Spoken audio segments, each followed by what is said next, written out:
of perfect friendship among United Colors.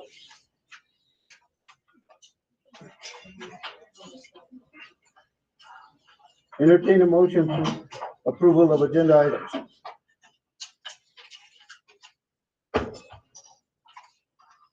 Motion for approval of agenda item? Motion by Mr. Cordova, second. Second. Second by Molina. Yes, sir. Any questions on the agenda? Mr. President, I would like to move Superintendent Report A, the literacy links Leamos presentation by Carolyn Baldwin after approval of the board minutes, please.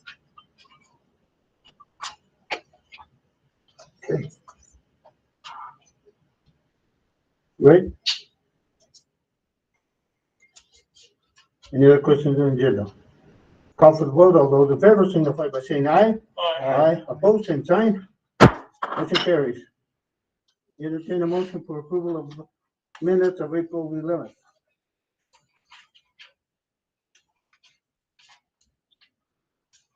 So move. Motion Oh, by yeah, Ms. Cordova, second. Second. Second by Mr. Molina. Any questions on the minute? Yeah, there's some. Consistently with the minutes, it refers to state year 22-23 or 22-22. We're kind of a century ahead of ourselves. Say that again. Take a look at the page 5, number 5 on that. The first line of paragraph 5, it says, Cherry provided handouts on all information on the SY 22-23 preliminary budget revision. And so what's your comment? I'm sorry. We're in 2023, not 22-23. The years, No. the years. No, but the budget Fiscal is year. 22-23. Okay, then if it can make, Oh, that's the way the state writes it. That's why 22-23 with no dashes in between. okay.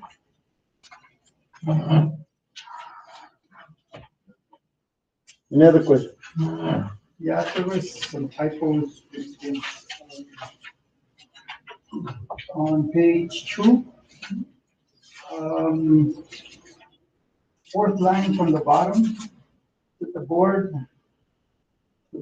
and that would be circumventing the Open Meetings Act. That would be circumventing, I think. Oh. Okay.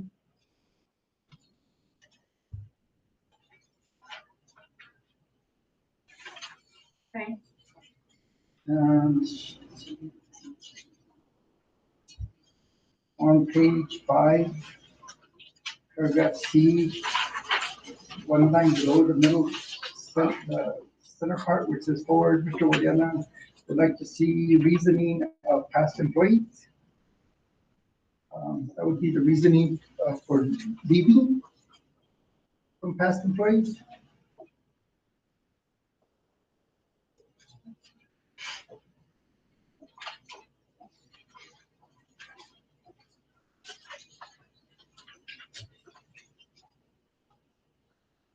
Okay. That's it. Any other corrections to minute? I had a correction. On page 7, it says Miss Molina. It should be Miss Molina. Where are you? Okay. Is that a proper pronoun? On right before number 9. Right before motion to go to executive session. It says Miss Molina stated some videos are still available. Okay. Change your name there. Any other questions?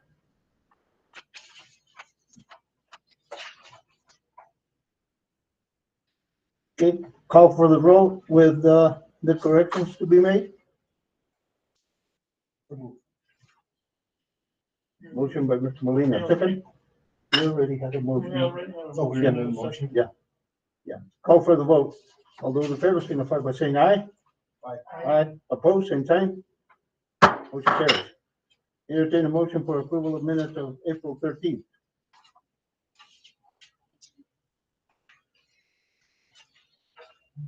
I make a motion. Motion by Ms. Murillo, second. Second by Mr. Guadiana. Any corrections to minutes? Call for the vote. All those in favor signify by saying aye.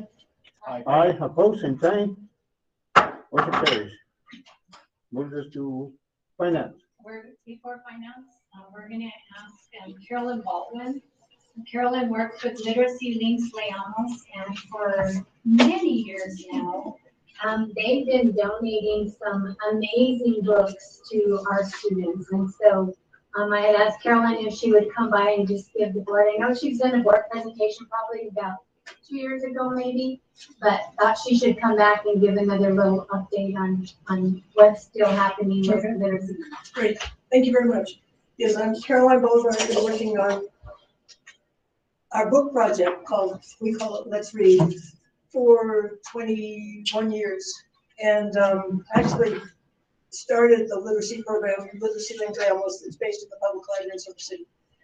And we have two parts to our program, and one is we offer free tutoring to anybody who needs help with any kind of anything, math, English, reading, writing, speaking. We try to find a tutor that would just work with one person at a time that's convenient for both of them in a public place and just address the need that that person has. We also help people who want to get a GED or a high set or want to get citizenship. And we have had people going into the detention center that's not happening for quite a while now because of the pandemic. But I heard today that we might be able to start going in there again. But I want to talk to you about the book project because it's fabulous. We've given away more than 350,000 books to elementary school children in Grant County. And if you put the books range in price, in retail price. That's if you go to the store and buy it. Some of them might be $4.99, but some of them are $29.99. So if you put an average price at $10, which is on the low side, on those 350,000 books, we're talking $3.5 million retail value. We try to give the kids 10 to 12 books a year. So I have 30 to 40 volunteers who over the course of a year work with me, and we try to go into the schools 3 times a year and give the kids books. And Joyce knows about it because she saw us do it when she was principal at Bayard. I have a few facts here. We get our books from an organization called First Book. And over the years, I've gotten a total of 342,217 books from them. This year, so far in this school year, we've given Cobre Elementary School children 5,296 books. We just had our latest distribution was earlier this month in April. We also had distribution in September, October, and again in December. The schools all are familiar with us, and for instance, at Bayard, we set up in the cafeteria. The kids come by classroom, so there's not too many of them. And we talk to them about what books we have, and then they get to pick out their own. For the younger grades, pre-K through grade 2, we select the books. We count them out for how many children are in each classroom, and we deliver the books to them. But the older children get to pick their own. I brought these just to give you an idea of some of the books we have. These ones haven't been given out yet to the kids, or haven't been offered to them. Let's see. I've already made a presentation to William Hawkins in the Silver District, and he's going to give our program some funding, and I'm hoping you will consider doing the same. My budget is $20,500 a year, even though we don't have to buy the books, but I get so many books, 24,000 books a year is what we give away.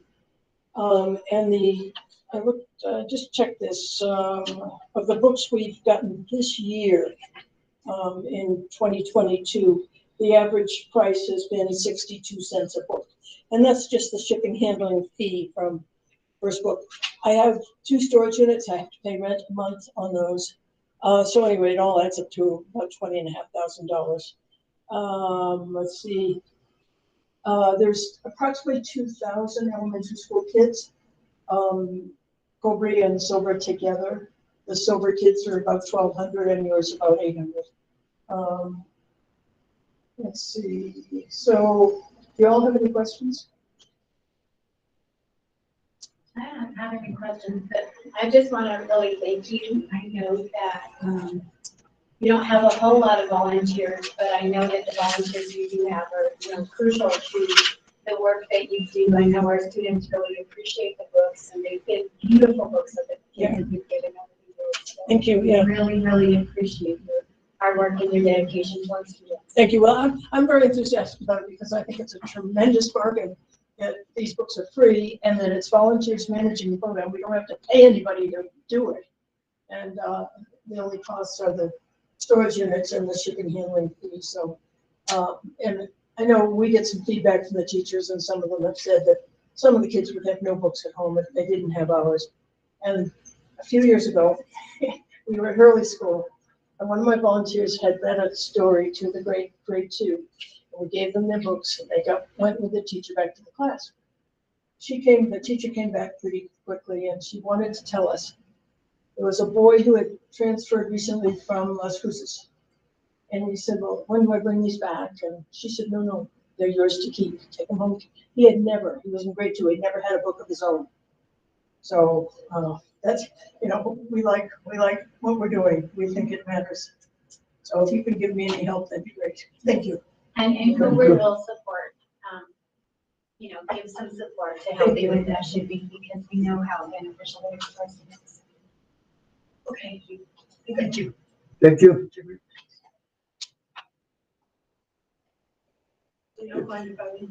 No, we don't. No, ma'am. You have permission. Thank you. Thank you.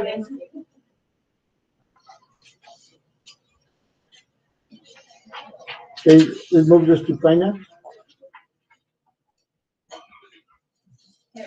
If you want to stand over by the bulletin board over there, they'd be able to see one down. Okay.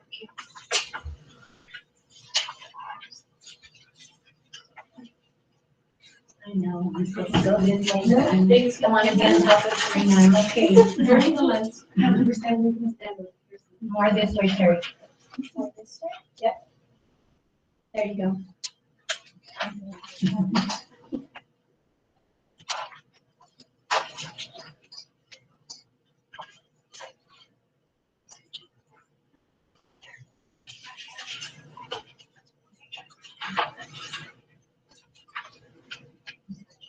Good evening, Mr. President, members of the board. The first budget adjustment that I have is for the 21-22 salary adjustment set forth by statute from the Public Education Department. As you remember, I presented the 1/4 of the salary, the full salary times the 3%. Would be 0.0075 of the salary. The way I've broken down the bar is in the line items that would probably have just a slight deficiency in there. If we went ahead and barred everything all in one line item, we would not have enough in each of the functions. So I concentrated on the functions rather than on the job classes, but because they are attached to job classes, we budgeted in the 1,000 function under the teacher and IA lines and also for educational retirement, to make sure that we took into consideration that ERB and retiree health, FICA, and Medicare will still come out of that particular additional compensation increase. Okay, so the total of the bar is $80,398 is what they allocated. What is actually the amount that we for that is $98,000. So there's sufficient in the budget to cover the $98,000 for all the employees to get their 1/4 of 3%. So these are the line items that we would like to go ahead and get approval to put more budget into so that we can cover all those, that cover that mandate.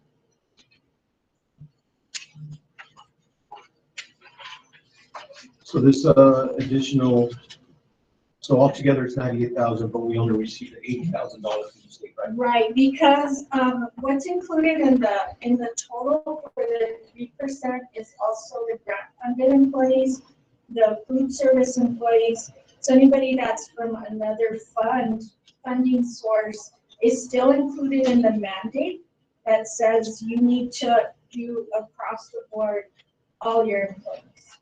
So when we do that, we have to consider all the grant funding, but the grant funds did not give us approval for doing that 3% out of that particular fund, especially the federal ones, the Title I, IDFE, those did not give us specifically any additional monies to be able to cover that increase. So that's why we have the 17,000+ in deficit that Right. we need to make up. Right, And that's gonna come out of operational funds? right. And we did have room, I think, in the budget, Yeah, right? we do have the sufficient budget with the $80,000 because as you recall, we had gotten, when we got the final unit value, we had like $103,000 increase in the budget. So we do have some wiggle room in there to cover all the employees as mandated by the state. Question, this is for existing employees, right? It's not, no additional positions. Current employees. So there are some line items here that you're adding money to that had nothing there before. It's because they're additional compensation lines, not salary lines. Additional compensation says we're giving, in addition to the base salary, that's what we want to cover it out of additional compensation because you don't want to have to adjust the contracts, and that's what's been the recommendation, is to not have to adjust the person's contract for whatever that 1/4 of 3% would be. So that's why they're in the 51300 rather than a base salary line of 51100 on the object code. So not every line would have additional compensation initially. So this bar is for the 3% mandated raises. Correct. And it comes from the SCG, the additional SCG the state provided. Right. Did that funding include $1,000 for teachers for use in the classroom? No. What was the source for that? There was a decision made that $1,000 would be provided to each teacher. No. That didn't happen? No, that's something that's been under discussion as far as do we have additional funding to be able to provide additional supplies for the classrooms for this, to finish out the year. And the amount of $300. I remember a discussion of $1,000 for classrooms. Where did the $300 come in? And Okay, so, I don't know if we want to continue that as a separate discussion because this is for, additional compensation for the bar. so that money didn't come from here?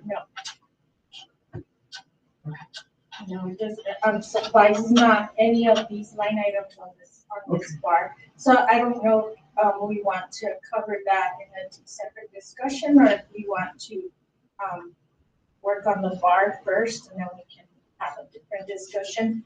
when we discuss what was discussed in finance, because Ms. Murillo was in finance and we had a different discussion on supplies and additional funding that we were working on for supplies and additional Okay. at that point.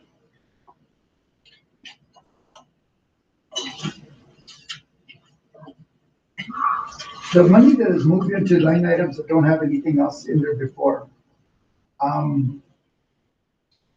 Like for instance, you have occupational therapists, and then you have some that say no job class. What are the constraints within that? Is it just money then that can be moved around when you figure out later on how you want to distribute it? Within the function. Within the function, and the one that says no job class, if you go to the left, Retirement, it right? says educational retirement. So that's retirement Yeah, benefits that it's we're a paying into retirement because they got a bump. Yes. And so I use retirement as a holding place for, in the 1,000 function, which is under instruction, and also again in the 2,100 function with the no job class as well.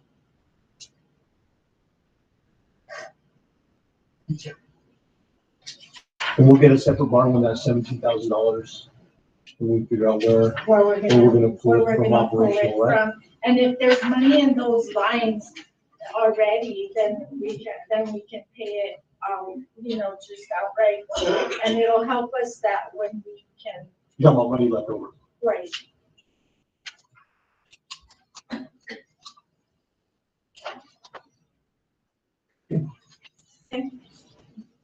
So, Mr. President, I recommend approval of the SEG salary adjustment as presented by Ms. Hopi. You heard the recommendation, do I hear a motion? So moved. Motion by Mr. Molina, second? Second. Second by Ms. Murillo. Any other question? Call for the vote, all those in favor, signify by saying aye. Aye. Opposed, same sign. Motion carries.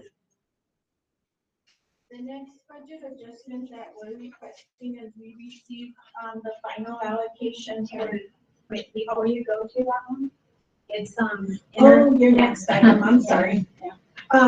So do you want me to?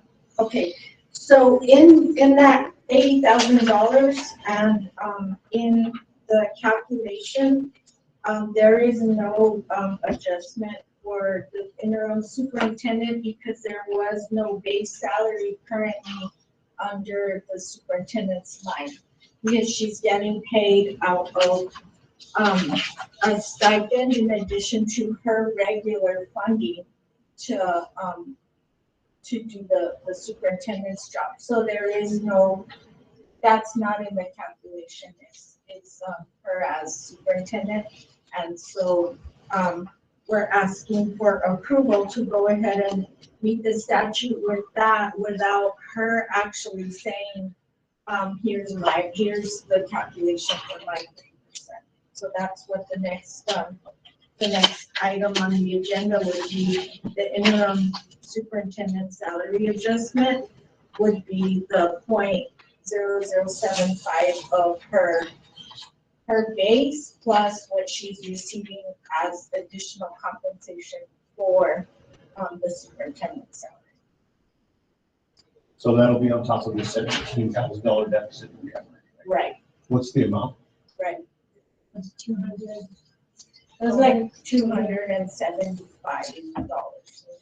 to what the calculation is. Oh, 275 total. Plus, so that would be just for the interim piece of it, Mhm. because built in here already. Is your the other one. The director of curriculum Yes. portion, yes. Right, so all we're asking for is the increase that would take her to the actual superintendent. Will we get a bar on that one too? Or is there That a one, bar or no? that There's one no would bar? require a bar because it already has money in the line item Mhm. to cover it. We just wanted to be transparent and not just say we're gonna include it. So why wasn't it included? Because she's acting as interim superintendent, so the ones that she can't give herself, she can't give herself the increase. She can only, Only the board can do that. only the board can do that. So the mechanism for doing that is just the approval here? The approval. I don't know, do I make the recommendation for the approval or? That's why I did the presentation, because I thought, well, I mean, from my standpoint, I'm asking for approval to go ahead and adjust. You heard Ms. Olin's, explanation of this, entertain a motion for that. Make a motion. Motion by Ms. Murillo, second. Second. Second by Mr. Cordova. Any other questions? Call for the vote. All those in favor signify by saying aye. Aye. Opposed, same sign. Motion carries. Okay, so the next item is, the increase bar for, ITFE funding, which is under the 24106, funding code. And what this is the final allocation as indicated in the letter, the final allocation. And what PED has done is they didn't, actually award the carryover for the 2021 year.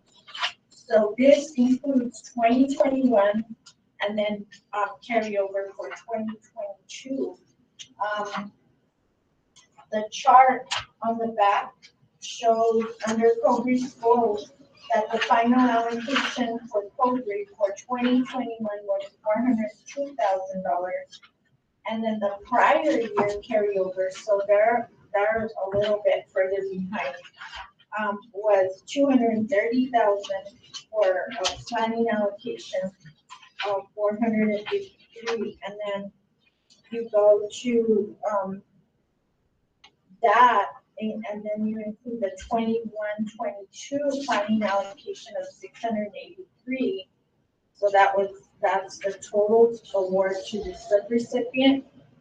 And we've gotten only an approved budget in the OBMS system, which is the PED system, of $365,722.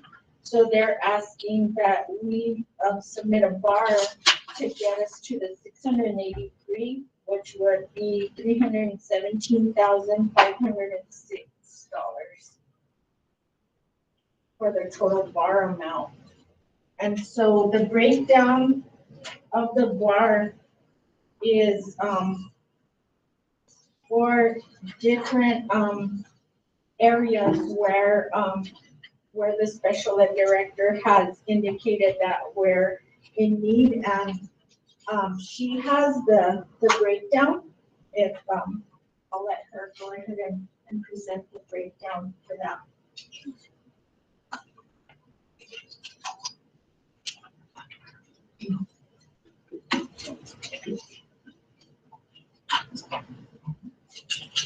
Okay, so for the 317,000, what I had discussed with the finance committee was to order some materials for the teachers as far as progress monitoring materials, so some assessments, educational materials and supplies. And Mr. Guadiana, that might be what you're alluding to.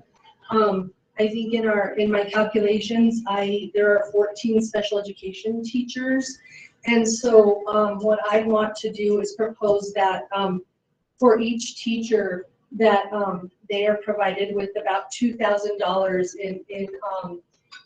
in monies to replace their therapeutic materials and supplies, not like papers, markers, things like that, but other like fidgets, weighted blankets, alternate seating systems and things like that. So that discussion went to the finance committee. So that may be some of that.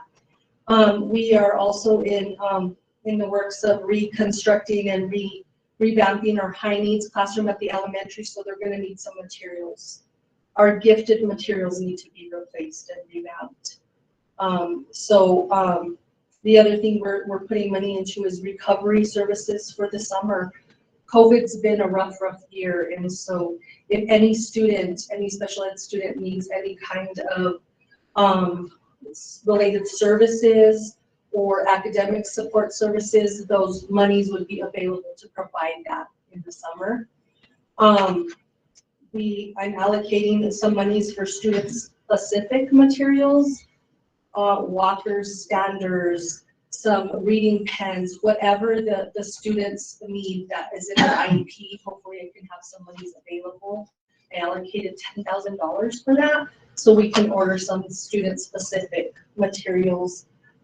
Testing materials for our evaluators, while diagnostic equipment is always changing.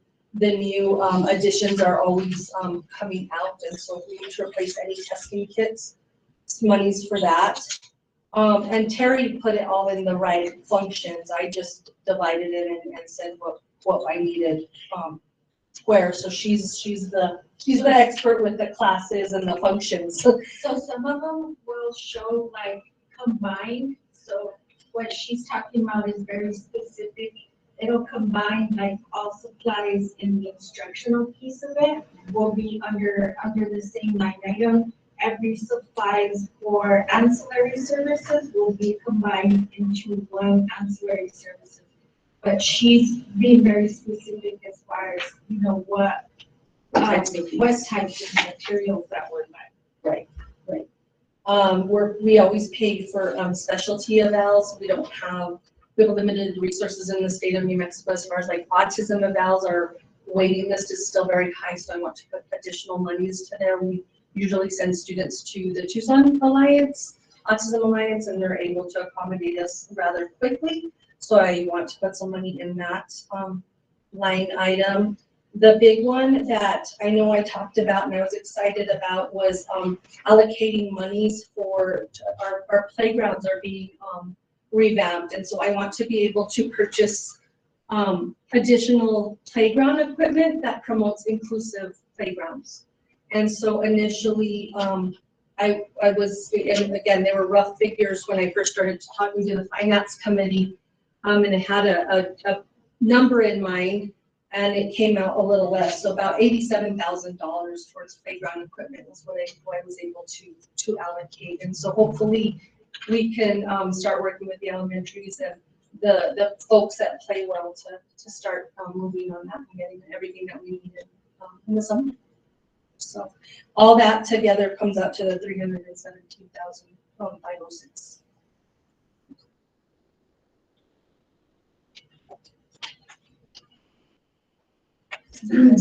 Mr. President, I recommend passage of the idea being Bayard as presented by Ms. Colquhoun and Ms. Hines. Here's the recommendation. Do I hear a motion? I'll make a motion. Motion by Ms. Murillo, second. Second by Mr. Guadiana. Any other question? Yeah, who participated in coming up with these recommendations? Were there parent participation, staff participation? A combination of everything, just mostly teachers, IEP teams, related service providers. That's who I consulted with, basically. And knowing some of the needs of some of our students that come through with specific needs. And the parents, how did? That would be through the IEPs. Through IEP, just the needs and needs Yeah, that would be assessment. specifically for the child, but not for like use of or areas where we could improve on. Right. So were there any parents involved in that discussion? No, not at this point. One parent in our finance committee, contributed to our conversation. As far as doing research, as far as what our district needs and what we have been able to purchase over the last few years.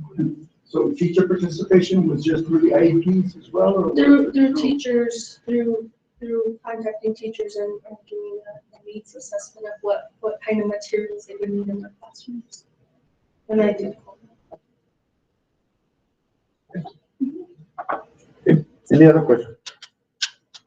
Call for the vote. All those in favor signify by saying aye. Aye. Opposed, same sign. Motion carries. Thank you, Melissa.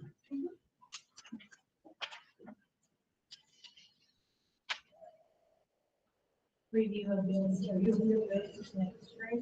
Mhm. So we had a discussion on, in finance on the review bill, and as you can see, your packet is quite a bit bigger than what it's been in the past. In the discussion and in the questions that sometimes come up, and they come up in the past, and we've kind of gone over. And so, Ms. Varela and I looked at different ways of presenting the information where, we're still in compliance. So I provided you with a summary that is always the way it looks, which is the check register with the bank account, the payee, and the check number and the amounts of the checks. So when you go to the detail, which is on the back of that, and just to go through just a couple, unfortunately, like when we start out with food service, each invoice is unique. And so you have Shamrock Foods providing us with multiple invoices per month for all the orders that get done for food and non-food and so on. So, but I totaled it up by check number. So if you look at check number 2187, which is the first one for food service, is to Shamrock. And if you go down to the total, it ties to the summary sheet that says 34,966.35, and that's what the total of that check is. So if you go down to the bottom of where the 2187 ends under food service for Shamrock, then you've got the total 34,966. The best we could do at this point is because of what is on the PO explanation, it's not going to tell you like what specific food items were purchased on that invoice, obviously, because it's an open PO to Shamrock. So it's going to tell you that that's for food or non-food lines, but it's close enough that you know it's food and non-food from Shamrock. So when you go through and review that, if there's any specific ones, they're obviously they're gonna have a better explanation or of what was paid for. Like I said, the open POs are not gonna have that because they're month after month, and they're gonna have the same explanation. So like. The retainer for legal, for instance, there was a question on that. We discussed in closed session, what we pay for legal, if there's a specific question, but when you go to what we pay for legal this month, it's just gonna say legal services. It's not gonna be outlined as far as, specifically to which item is legal, because that's not something that we would detail, at this level, at the finance level. The invoice comes in, Ms. Varela does review it, of where the charges for this particular issue, what we were dealing with, and then signs off, and we pay the invoice for that. So like Cuddy McCarthy's just gonna say, it's just gonna say the attorney fees. So that's what we're gonna have on that. However, if there's a specific need that requires a specific PO for that, just one thing, it's gonna say what that one thing was. So we felt, Ms. Varela and I felt that, the questions have been valid in the past, and, we've had to go back and fish through and figure out, well, what was this check for? What, and we did have a discussion, with Ms. Murillo, with Mr. Estela, and the rest of the team, and, we felt like we could provide you with more information without, violating anything.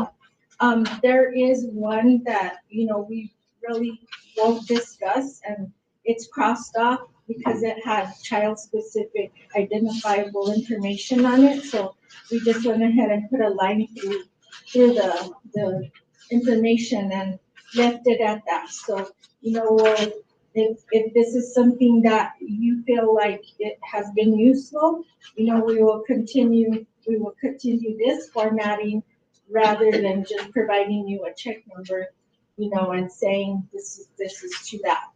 So, it has been brought up in the past, and we kind of went back and forth with, how much information can we or not, and for transparency's sake and for ease of presentation as well, there's not so many questions when, we have the explanation. So thank you, Ms. Kendall. Well, I want to thank you for Yeah. this, because, being new, I didn't know some of these company names or what they do, and so this really allows us to see the services they're providing or what we're purchasing, so thank you for doing this. I appreciate it. This is good. I do have a question, and it's not on you guys, I'm a dumb board member, so I'm trying to figure out. What, for American Linen, what do we, there's a lot of invoices, so I was just wondering what it's used for. Right, so. and so they provide all our, right now, they provide cleaning of the uniforms, right? For the And then they movements, provide the carpets. Okay, The mats and stuff like that, and the mop heads. Okay, I was so- just wondering, I was like, Right. I don't know if anybody that's- used them anymore. It's a legitimate, legitimate question, so. And then, so I know that there's some, maybe like some PII on here that definitely wouldn't, it shouldn't be made public, so, but, is there any way, because I work for the foresters and I don't like to see a bunch of paper, I don't know how the other board members feel, but like, I'm a computer guy, so I like when stuff goes on the computer. I don't know if that'd be possible, or how the other board members feel about it being on the The computer. only thing about that, and I thought about doing that, is going ahead and emailing it to you guys so you would have it. It was just that one page that Okay. had that personal identifiable stuff, and so I was kind of like, how do I cross Yeah, that off, no. without changing the entire thing, and that's how it came out. So- Okay, no, that's fine. And the edit it's a lot of. But it paper. is nice, because I was looking at the first page, and I was like, what did I get money for? And then I started looking at the checks, I'm like, okay, that's what I got. So this review of bills, it did catch up to March, so, by the next meeting, we should have April closed out, so we can bring the bills to either the first meeting, or we can continue bringing the financial bills to the last meeting. I mean, it all depends on when we go back to finance with that, piece of information, but I think if we break it down like this, it's a lot quicker and a lot easier to go through, and it doesn't take as much time as going through the checks. But right now, just so an FYI, is that we have the AP person out, so we're trying to do double duty on that. So if we don't have it on the first meeting, we'll have it for the second meeting. I like this format a lot. It is a lot more, it answers a lot more questions rather than just the way the previous one was. I hope that at one point we'll get to the part where this will be reviewed prior to the payments being made. Right, and I think that, that goes back to the AP person, and we're trying to do double duty, and we're trying to do the budget, and we're trying to do the different. So we do want to get to there, for providing the information prior to, but since this did come out of the AP system, which is where we pay the checks out of, it's gonna be kind of hard to provide something before we pay it. It won't be in the system, quite like this. And that's understandable, but there's gotta be some way. Some way to Yeah. still, yeah, I mean, Just before the when we're process. vouchering it, because it won't have check numbers, it won't have, it won't have that, so we won't be able to tie it to check numbers. So we're gonna have to change the formatting still a little bit. But you can tie it to a PO number, and that would be It would have to just tie to the PO. Yeah. And the voucher, if we have it set to pay, but we haven't paid it yet until the approval comes through, and it'll tie to a voucher rather than a check. And a number of these have agreements or contracts mentioned. And I've been very curious about the number of contracts that have been approved by the board. And for instance, you have one with contract for speech pathologists and therapy services. These are non-employees? Right, those are for ancillary services, and they did go through, We did bring those to the board for approval. right, we brought the ancillary service contracts, before the board when we did the RFP. It's not one that has been provided when I asked for contracts. The board didn't sign. Right, you requested The that board the approved them? board sign on. They came to the board meeting for informational items, but they didn't require board signatures or board approval. We brought them for informational items to the board. And so who signs them? I think the superintendent. They're signed only by the superintendent because they're employee contracts. So they were not provided because that's not what you asked for. You asked for contracts that are signed by the board. Well, at first I asked for all contracts, and then I refined the thing to ask for, and you only provided a couple. But the first request was for all contracts for the last 2 fiscal years. I'll have to go back and look because, I believe they were in there. And no, they're not. I'll go back and look. I have my copies. Okay. Now, some of the services are provided by the REC. So if they're provided by the REC, they do the procurement on them, and we're just utilizing the contracts that are available through the REC.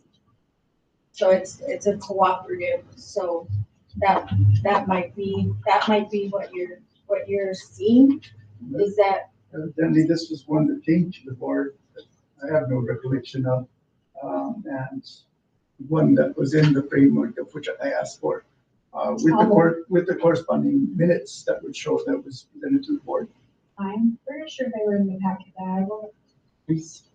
I have a question. What does RFP stand for? Request or proposal. So those are procurement terms. One is an invitation to bid, and the other one is a request for proposals. So there are two main types of procurements, and then smaller procurements are done based on multiple quotes that are reviewed. And then there's cooperative purchases, which means we can use a statewide contract, a CES contract, a regional contract, an REC contract, that those things that the district, as members of those, cooperatives, can make use of. So as long as they're approved with the contract number from the state or from CES, we're allowed to use those rather than conduct our own. Without bid, right? Right. Mhm. Conduct our own bidding process. We can utilize those. Thank you. So, Mr. President, I recommend approval of the review of bills as presented by Ms. Oakley. Here's the recommendation. Do I hear a motion? So moved. Motion by Mr. Cordova, second. Second. Second by Mr. Molina. Any other questions? I have another question. Has there been a review, like, for instance, there's a lot of purchases that are Ace Hardware or something else similar to something like that. Has there been a review to ensure that there's internal controls? And who's done that review? So there's multiple levels of reviews on those open purchase orders. Everything that goes through, like let's say Ace Hardware, like you said, there's requires an approval process. If they have a PO, there's only so many names that are allowed on there, and those receipts have to go to Mr. Peru, and he has to sign off that he actually sent them for those parts, sign off before that we can pay for those, whatever it is that those parts are, those particular So he- items are. he could issue a PO for something, and he would be the one that reviews it? No, we issue the open purchase order, and then we send it to ACE, the finance area, through procurement. And then he ensures that they're meeting, supplies that are for particular work orders or such and such. The other part of it is if we purchase anything in bulk, that goes through the warehouse, and we have another person at the warehouse that is keeping track of what was purchased and what's the supply, there, like if we're buying, let's say not ACE, but let's say, Brady, or Zep, one of the custodial, suppliers. And so we order into the warehouse and we show like how much we ordered and how much gets shipped out to each of the school sites on a regular level. And we actually did a comprehensive review every year now, that at the end we say, okay, how much is left in custodial, and do they really need to buy this much more of this particular wax or this particular type of paper towel or whatever. And then we put the orders together through the warehouse. And so we have multiple levels to make sure that those supplies are, just being used or walking away. Okay, it's, I'm kind of, there's a little bit of confusion in the sense that you're saying you're doing the ordering, and it's actually somebody else that's done the requesting. And so they're technically doing the ordering as they're requesting the order. And I want to make sure that the third party that is actually going to monitor the receiving and that would be George, I assume.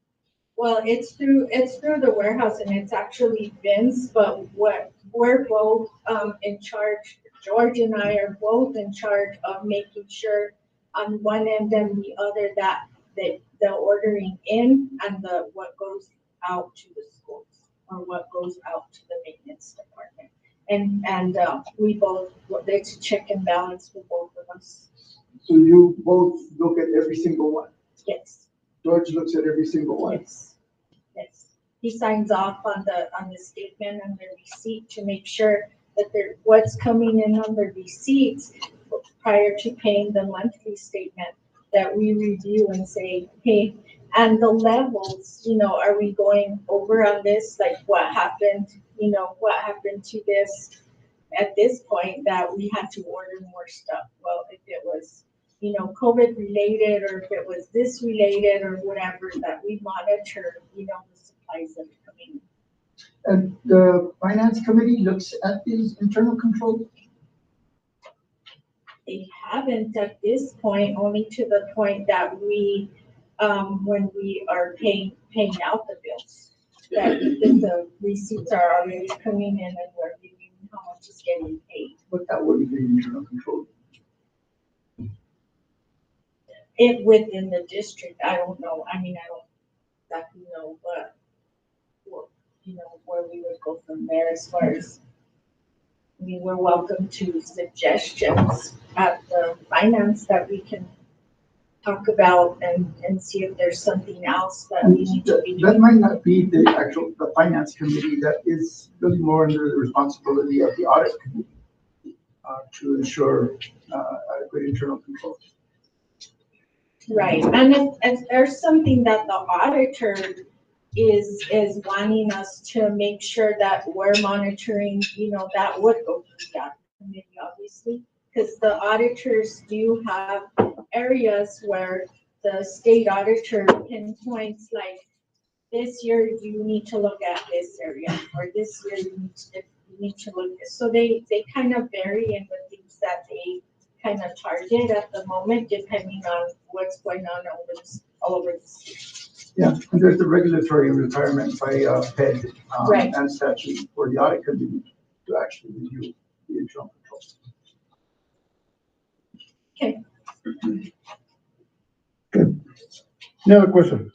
Call for the vote. All those in favor signify by saying aye. Aye. Aye, opposed, same sign. Motion carries. Item E. Item E is bilingual application. So I've given you two samples of the bilingual application, one for elementary and one for secondary, because all the elementary applications are the same and secondary applications are the same.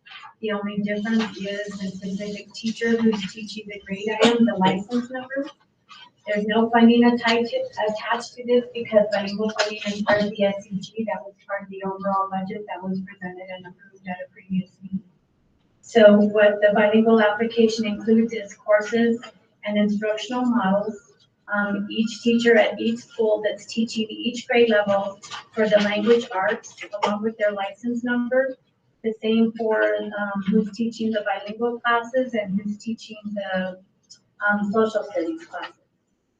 And then there's also professional development. So if you notice on the actual form that came from PED, there's a glitch in their system. I did email them and let them know. So it's not printing up the professional development. So I put that on a separate sheet of paper on a Word document. They're asking what professional development are teachers participating in last year and this year? No, this year and next year, sorry. Same thing for principals, same thing for bilingual director, and same thing for other staff, including associate superintendents, financial officers, and educational assistants. So that's included in the application as well. And then each school is required to have a parent advisory committee. So each school gave a specific example of how the parent advisory committee has assisted their school, and then the dates of their parent advisory committee meetings.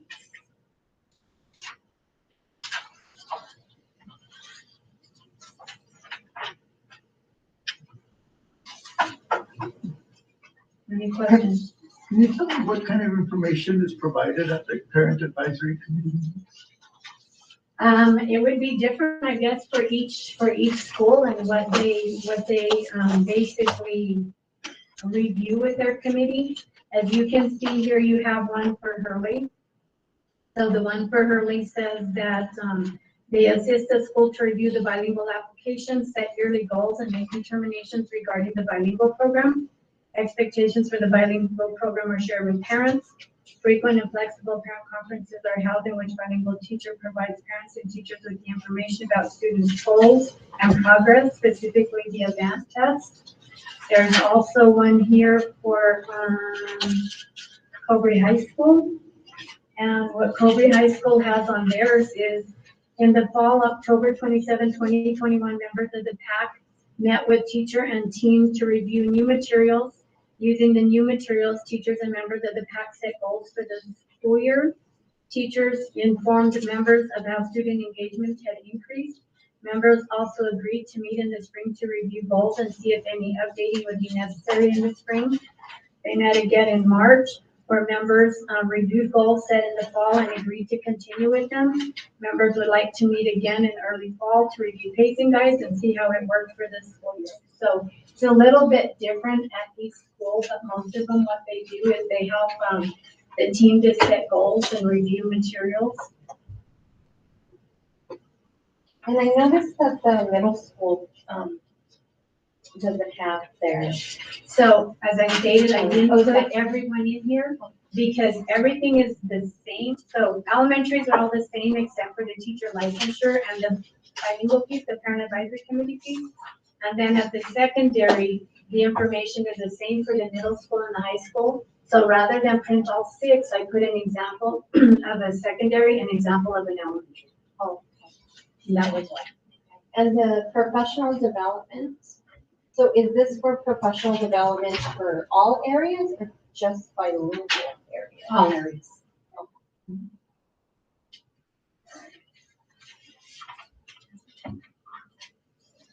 And that professional development will be determined later on, or?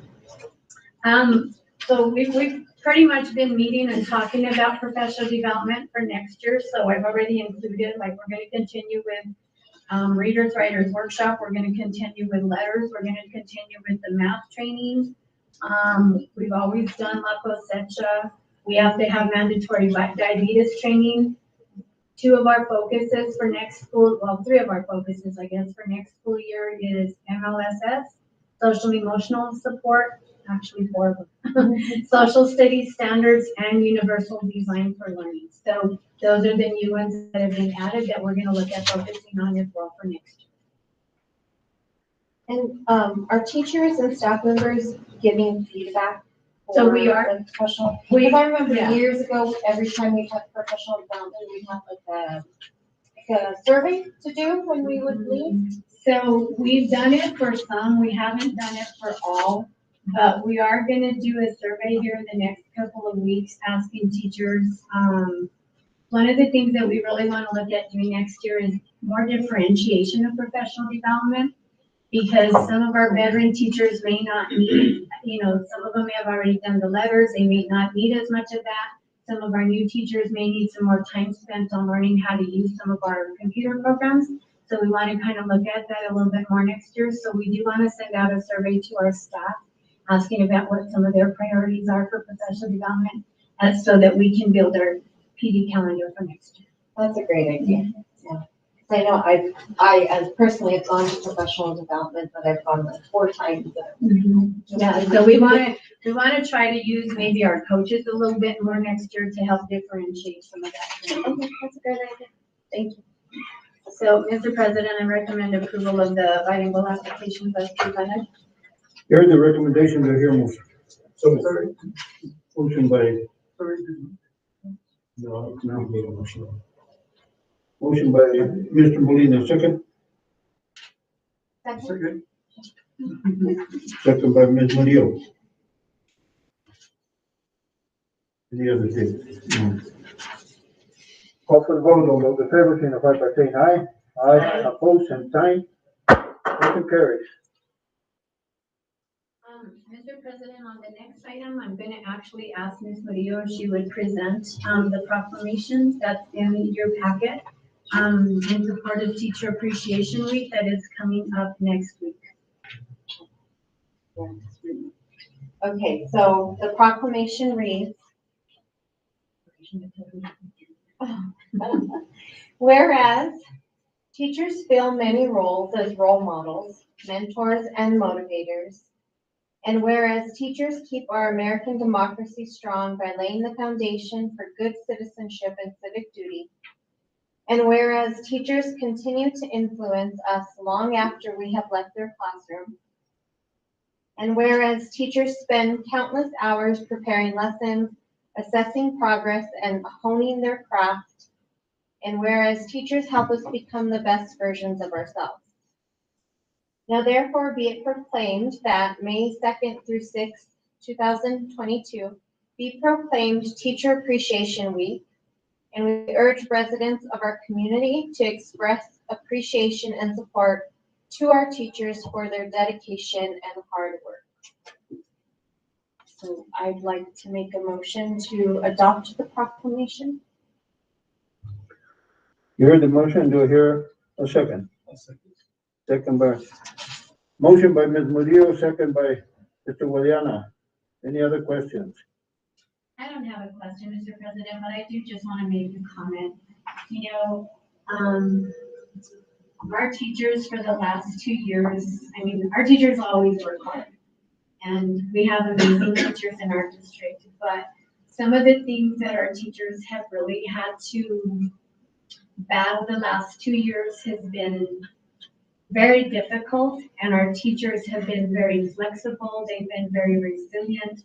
They've risen to every occasion, to everything that has been asked of them through COVID, safe practices, going remote, going face-to-face, coming back to remote because we had, an increased number of cases or whatever it may be. So I really think that this year, more than ever, just really want to encourage people to really take a minute to thank our teachers. I really hope that one of the things that COVID taught our whole community is how valuable teachers are to their kids' lives on a daily basis. Thank you. Any other questions? I just want to say that I think this is an excellent idea for all the reasons just mentioned, but also for the inclusion of the community. And there's been, I think, a strong division between where the board stands and what actually gets done in the classroom. And I would like to apologize for that, especially in the terms of myself. Although some of that was restricted in terms of some prohibitions, but the statement that I'm trying to get to is that I do think the board should have more of an understanding of what teachers are being put through and how it is we can better help them, and that should become a standard bearing for us going forward. And as we get through the strategic plan process, to cement that in items that would be with budget control, identifying staff, staff needs, perhaps even a minimum wage. And so the proclamation is well worth the time, and I hope we can put the substance behind it as we go forward. Other comments? I know in the proclamation, it says May 2nd to the 6th, but every year that first week of May is different dates. And if you're gonna make a proclamation to committee, you should say the first week of May instead of set dates, because those are not the set dates that it will always be year to year. But I think this is specific. Just for this year? Okay, just that. Next year we'll make a new one. Okay, just making sure. Yeah, not wanting to be on autopilot. Mr. President, if we adopt this and everybody signs it, I can scan it and send it to all the staff. And we can have it to put it on our social media. Okay, other comments? Call for the vote. All those in favor signify by saying aye. Aye. Opposed, same sign.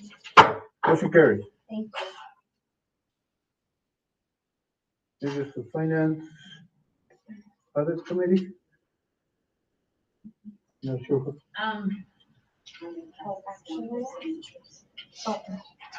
I believe it was brought up at a previous meeting to discuss the composition of the finance audit committees. I know there was a little bit of discussion at the last meeting to keep them as is through the end of the year. So this item is here to kind of make it official as to what we're gonna do with finance and audit committees, at least through the end of the year.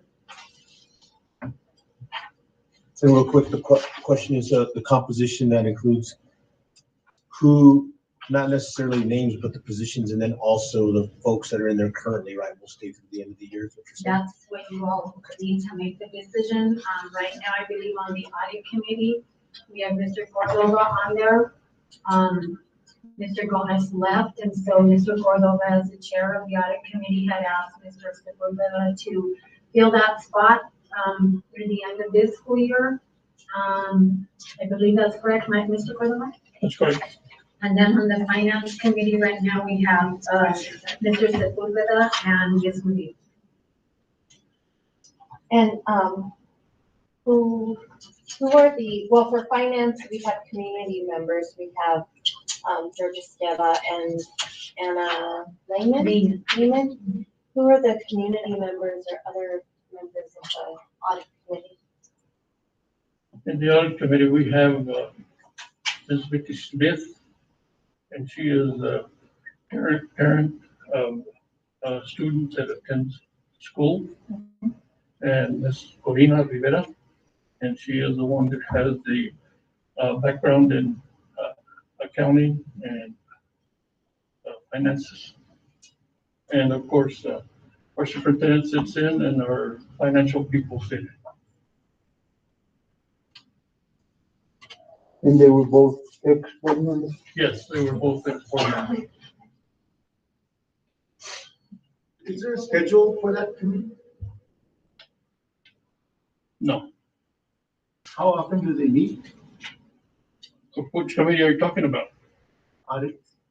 The audit committee meeting is the audit committee meets when there is either a selection for a new auditor, and they meet whenever the auditor comes in to do a audit. And during that audit, if there is a need for the audit committee to meet and help them out or answer questions, we meet. And then we meet after their audit is complete. And it goes to Santa Fe. And then when it comes back, we review it before it goes to the board and becomes public information. So the providing oversight of internal controls only has to do with that that's related by, referred to by the auditor as opposed to on a continual basis that we're supposed to do? I would imagine that if there is something that comes up that is requires something for the audit committee to do, that they would meet and do that. Other than that, that is what is in the statute for the state of New Mexico. I'd like to use the example of what happened with the bullpens. In the bullpen, when the bullpens were identified, it was done by an external source, Mr. Estela, and he identified several issues with that. And this was an excellent opportunity and probably something that is very required for the audit committee to ensure that those kind of deficiencies did not spread more than what was already found. I don't think that this item here has to do anything with that. I think that is something that we can bring up later as how they meet and how they do that. Right now, we're looking at who are the members of the finance committee and who are the members of the audit committee? And are we gonna continue with them until the end of the year, or what are we gonna do? It's not, how often they meet or anything like that. So, Mr. President, can I have the floor? Yeah. I'd like to make a motion to table this item. One of the reasons being that when we had the Region 8 meeting, we had a law firm that came in and they stated how the new process should be done. Our attorneys were contacted. They did not agree with that. I understand that the New Mexico School Board Association is looking into it with Mr. Hector Valdera, and we have not gotten a direction in it as of now. And I suggest that we keep doing what we're doing till the end of the school year or till we get something else. The other reason that I'd like to table it is right here in the motion in the agenda before us. We are discussing a finance committee and we are discussing an audit committee. You asked for a vote, it's two different committees. That should be broken out into two different line items. That way our vote would be legal and instead of just taking it in one clump. So I move that we table this for the time being till we get a direction from the New Mexico School Board Association or a law firm in which way to go. And we continue this practice till the end of the year with the members that we have in these committees. You're the motion, do I hear a second? I'll second that. Motion by Mr. Cordova, second by Mr. Molina, sorry. Any other questions? Yeah, and this relates directly to this. I agree with that, separating them out. But one thing that also should be taken into consideration is whether the chair of either committee can appoint somebody when it is actually the board's responsibility to appoint, temporary or not. That is an action that was taken without proper authority, in my opinion. No, without proper authority. Mr. President, may I speak?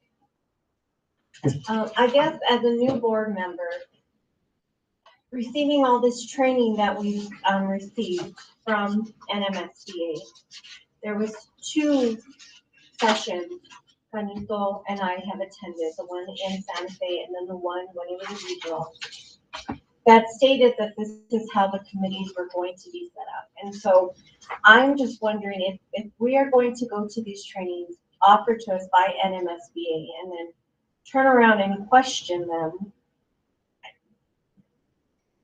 I don't know why we would be going to these trainings if we're not going to accept the professional advice we're receiving during these trainings.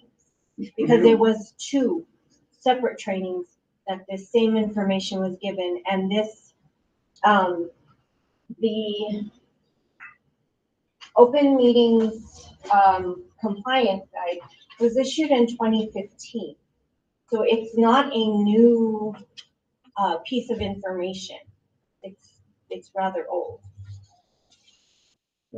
May I have the floor? Yes, please. So, and I kind of see your point, Mr. Murillo. I would beg to differ. I mean, there was 2 completely different directions that, and I don't think it's our fault.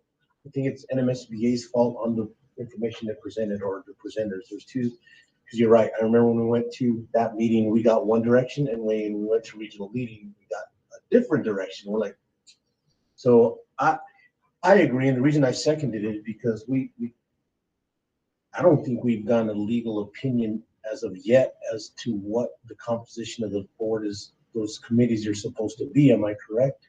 Yes. Mr. President? Yes, and there's 2 conflicting answers there that they gave us. And so until they give us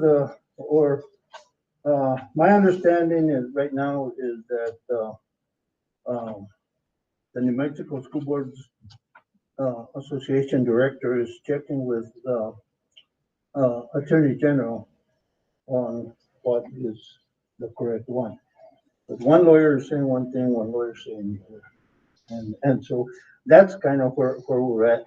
And I agree with tabling it until, and continue doing what we're doing until we get clarification.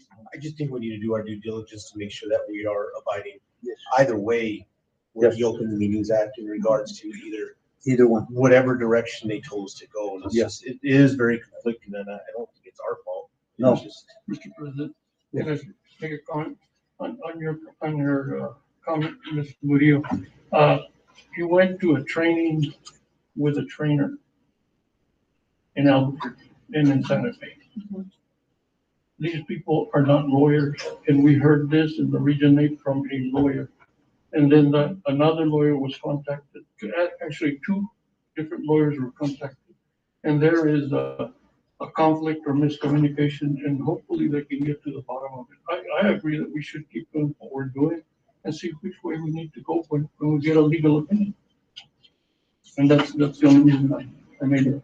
And well, do you see my point as a new board member receiving information and now wondering if we're receiving accurate information and if we're doing things correctly?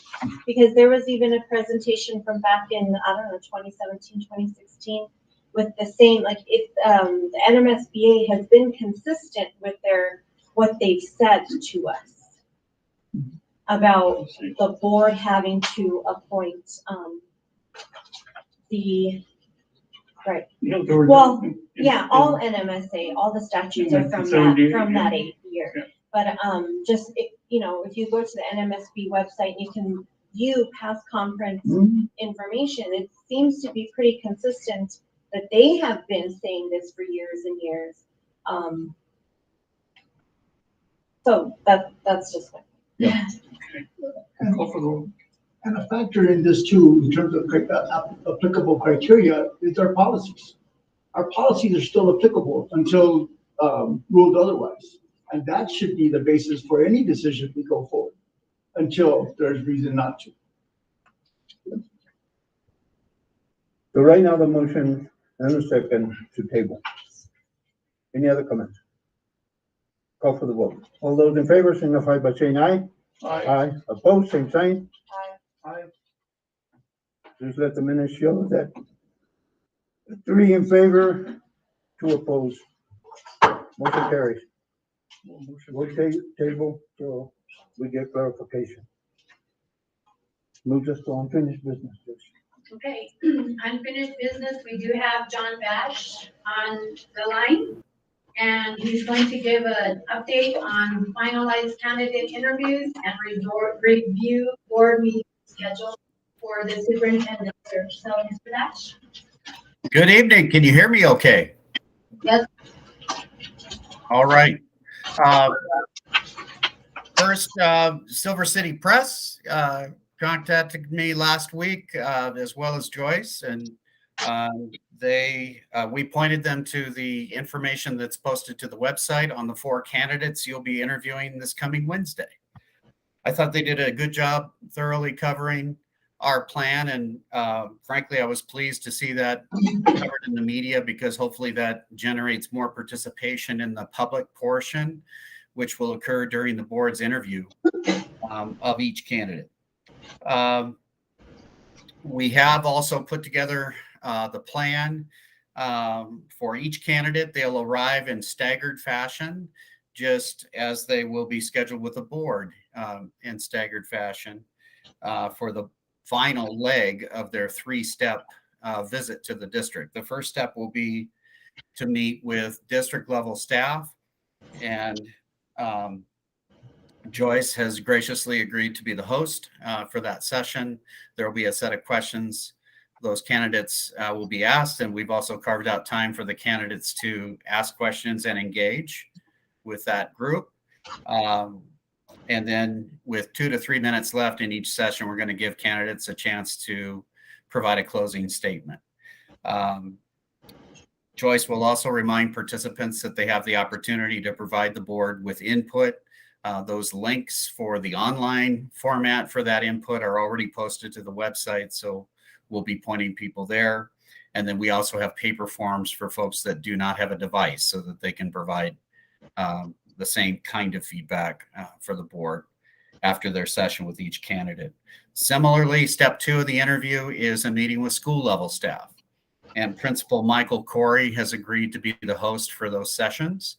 And again, same kind of format, different set of questions, more oriented towards the teacher input that we received and other staff input that we received during the engagement phase.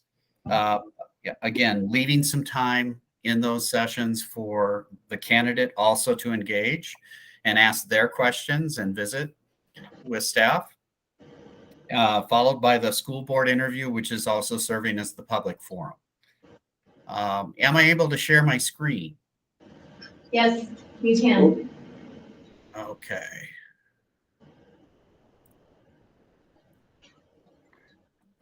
All right, can you see that interview schedule? Is it up yet? No. Anything yet? No. All right. Go to present. Oh, okay. Well, let me just read it off. So the evening for the board session is a special board meeting. So the board will call the meeting to order at 5 p.m. and the first candidate will start at 5:10. That leaves time for the board to do their normal opening meeting activities. And if necessary, I can provide some additional clarity for the board on the protocol, although I am going to review that as part of this update tonight. Just a reminder, Mr. Bash, that board meeting, which is on Wednesday, will be in the Cobre High School library, because the Performing Arts Center will be used for staff. Thank you. Yes. So the board interview protocol will go like this. We do have the set of questions, and I will have that formatted with enough copies for each board member to use, so that if you want to take notes as candidates are responding to questions, you'll have the format. And I've also assigned each board member a question to ask, kind of in round robin fashion. And I'm certainly open if you want to switch up the order on any of that, we can, but I took the liberty of preparing that in advance just so we're ready with a plan. The board will kick off the interview by doing self-introductions. So each of you introduces yourself, and then President of the board will introduce me, and I'll do a very brief overview of what the candidate can expect during the public forum, which is our 12 questions, with hopefully some time remaining for them to address questions to the board. And the idea there is to get them thinking about pacing before they start. Midway through the interview is a good time, generally for the president in this case, to kind of take a look at how far we are through the questions and how much time is remaining, so that the candidate, if necessary, can be reminded that, we're at the halfway point and we're on question 4, for example. And that would be a hint to maybe speed up or shrink the responses a little bit so you can answer every question and also have a little time to engage with the board as a candidate. Following the question sequence, then, the candidate will have an opportunity to ask questions, and again, we'll keep the interview windows within that 1 hour. And then following each candidate interview, we will remind participants that they too can provide input to the board using the online tool that I mentioned, and we'll give them instructions at night. And then we'll have the half sheets available for those who do not have a device and want to give feedback that way. So I'll pause there and just ask the board, I will have all the materials for you ready, and I will be arriving there on Wednesday, probably mid-morning, just to make sure I'm taking care of all the logistics. And Joyce, I'm hoping I have access to the copy machine. Yes, you all will. right. And outside of that, do any of the board members have questions regarding how we'll roll? It's pretty straightforward. Mr. Bastian, this may be a question for yourself and for Mrs. Varela, not so much for us. Well, it pertains to us, but just safeguards in place. We are going to be an open forum. Technology is what it is, right? Everybody has access to the internet. I just want to make sure that the process is fair and impartial for all the applicants. We are going to be asking questions in open public forum. That means that those questions are going to be floating around in cyberspace. I venture to say that our candidates have the utmost integrity, but I just want to know what type of safeguards are in place to keep those second, third, fourth candidates from receiving maybe some coaching or mentoring, or maybe just a quick text, hey, this is what they're going to ask. That concerns me is all, because I've never been part of an interview panel where it's open forum and that they're able to, it's out there in cyberspace and able for everybody to pass it on if they would like to, Yeah, it's a fair question. And, no one in this scenario can give you 100% assurance that some sharing is not going to happen. But I'm going to go back to what you said earlier, that we're asking candidates to practice their professionalism. And in my detailed invitation to each candidate, I included that message that our expectation is that the staggered fashion of the interview schedule will prevent most of that, because the other candidates will be engaged for the most part in other activities while one candidate is with the board. The exception would be the first candidate, but they would have already interviewed. And again, for consistency, we've asked candidates simply not to view other candidates' public forum, even though legally they can. So it's a request, not a mandate. But I've had this before in other searches, and I can tell you, for the most part, candidates are very respectful of this, because they risk some serious integrity damage with the board if we were to learn later that they didn't honor that particular request. And so we do monitor for that. And if we had any reports that was happening, certainly we would look into that. The other thing I can share with you is the idea behind the public nature of the interview really did come from the board. And that said, it adds a dimension that you're measuring with these candidates, that as a superintendent, you're going to be expected to address the public. And so in this scenario, each candidate has to show you how they handle that part of the dynamic, not just addressing 5 board members, but knowing that people are tuning in, either viewing the live stream or showing up in person. So the upside to this is that dimension is being measured by you as well, and those who provide you input based on what they observe. So we start with Mr. Jeff Spalletta, and then we'll be followed by Adam Amador. And this was all on the website and in the newspaper. And then Johnny Benavides and Sandra Montoya. And that's the order that candidates will progress through the activities. And then after we've completed interviews, the board will adjourn to executive session, which is on the agenda to deliberate on their qualifications yet again, based on the interview and the input that we gather. The online input I'll be synthesizing as we deliberate. And then the written candidate feedback, I'm planning to have some tables, and I'll have to inspect the library when I get there on Wednesday. But the idea would be to organize the half sheets so that we can do, what we like to call a gallery walk. So I'm not going to be able to synthesize or enter data that quickly for you that's handwritten, but at least we can lay it out and feature it so the board can literally walk around the library and view what comments were made by folks who filled out written slips for us. And so that'll happen during exec session. We have scheduled a possible action item by the board later that evening, then following executive session. Does not require that the board take action, but we wanted to make sure that an action item was included on the agenda and in the legal notice so that you have that option on Wednesday evening.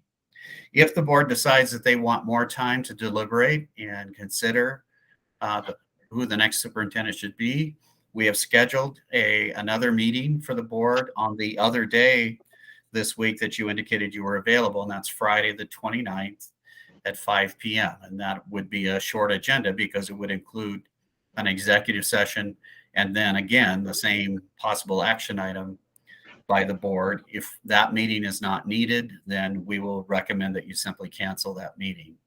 As you know, the challenge on Fridays is the 4-day week in Cobre, and so that meeting, if it is necessary, would not be live streamed, given that we have staff that are not at work that day. So I make you aware of that so that we can consider all of our options as we start in on this important process on Wednesday or continue it. So with that, the other updates I have for you is I am having some success with reference checking that I mentioned to you after our last meeting I would be continuing with. And that will continue tomorrow. I have a couple calls scheduled tomorrow to wrap that up. I mentioned that I sent detailed interview invitations, so candidates have been fully briefed on what to expect, where to arrive. And again, I will be on site Wednesday to welcome each of them and make sure they get from A to B to C and that they have what they need to be on time for each of their sessions.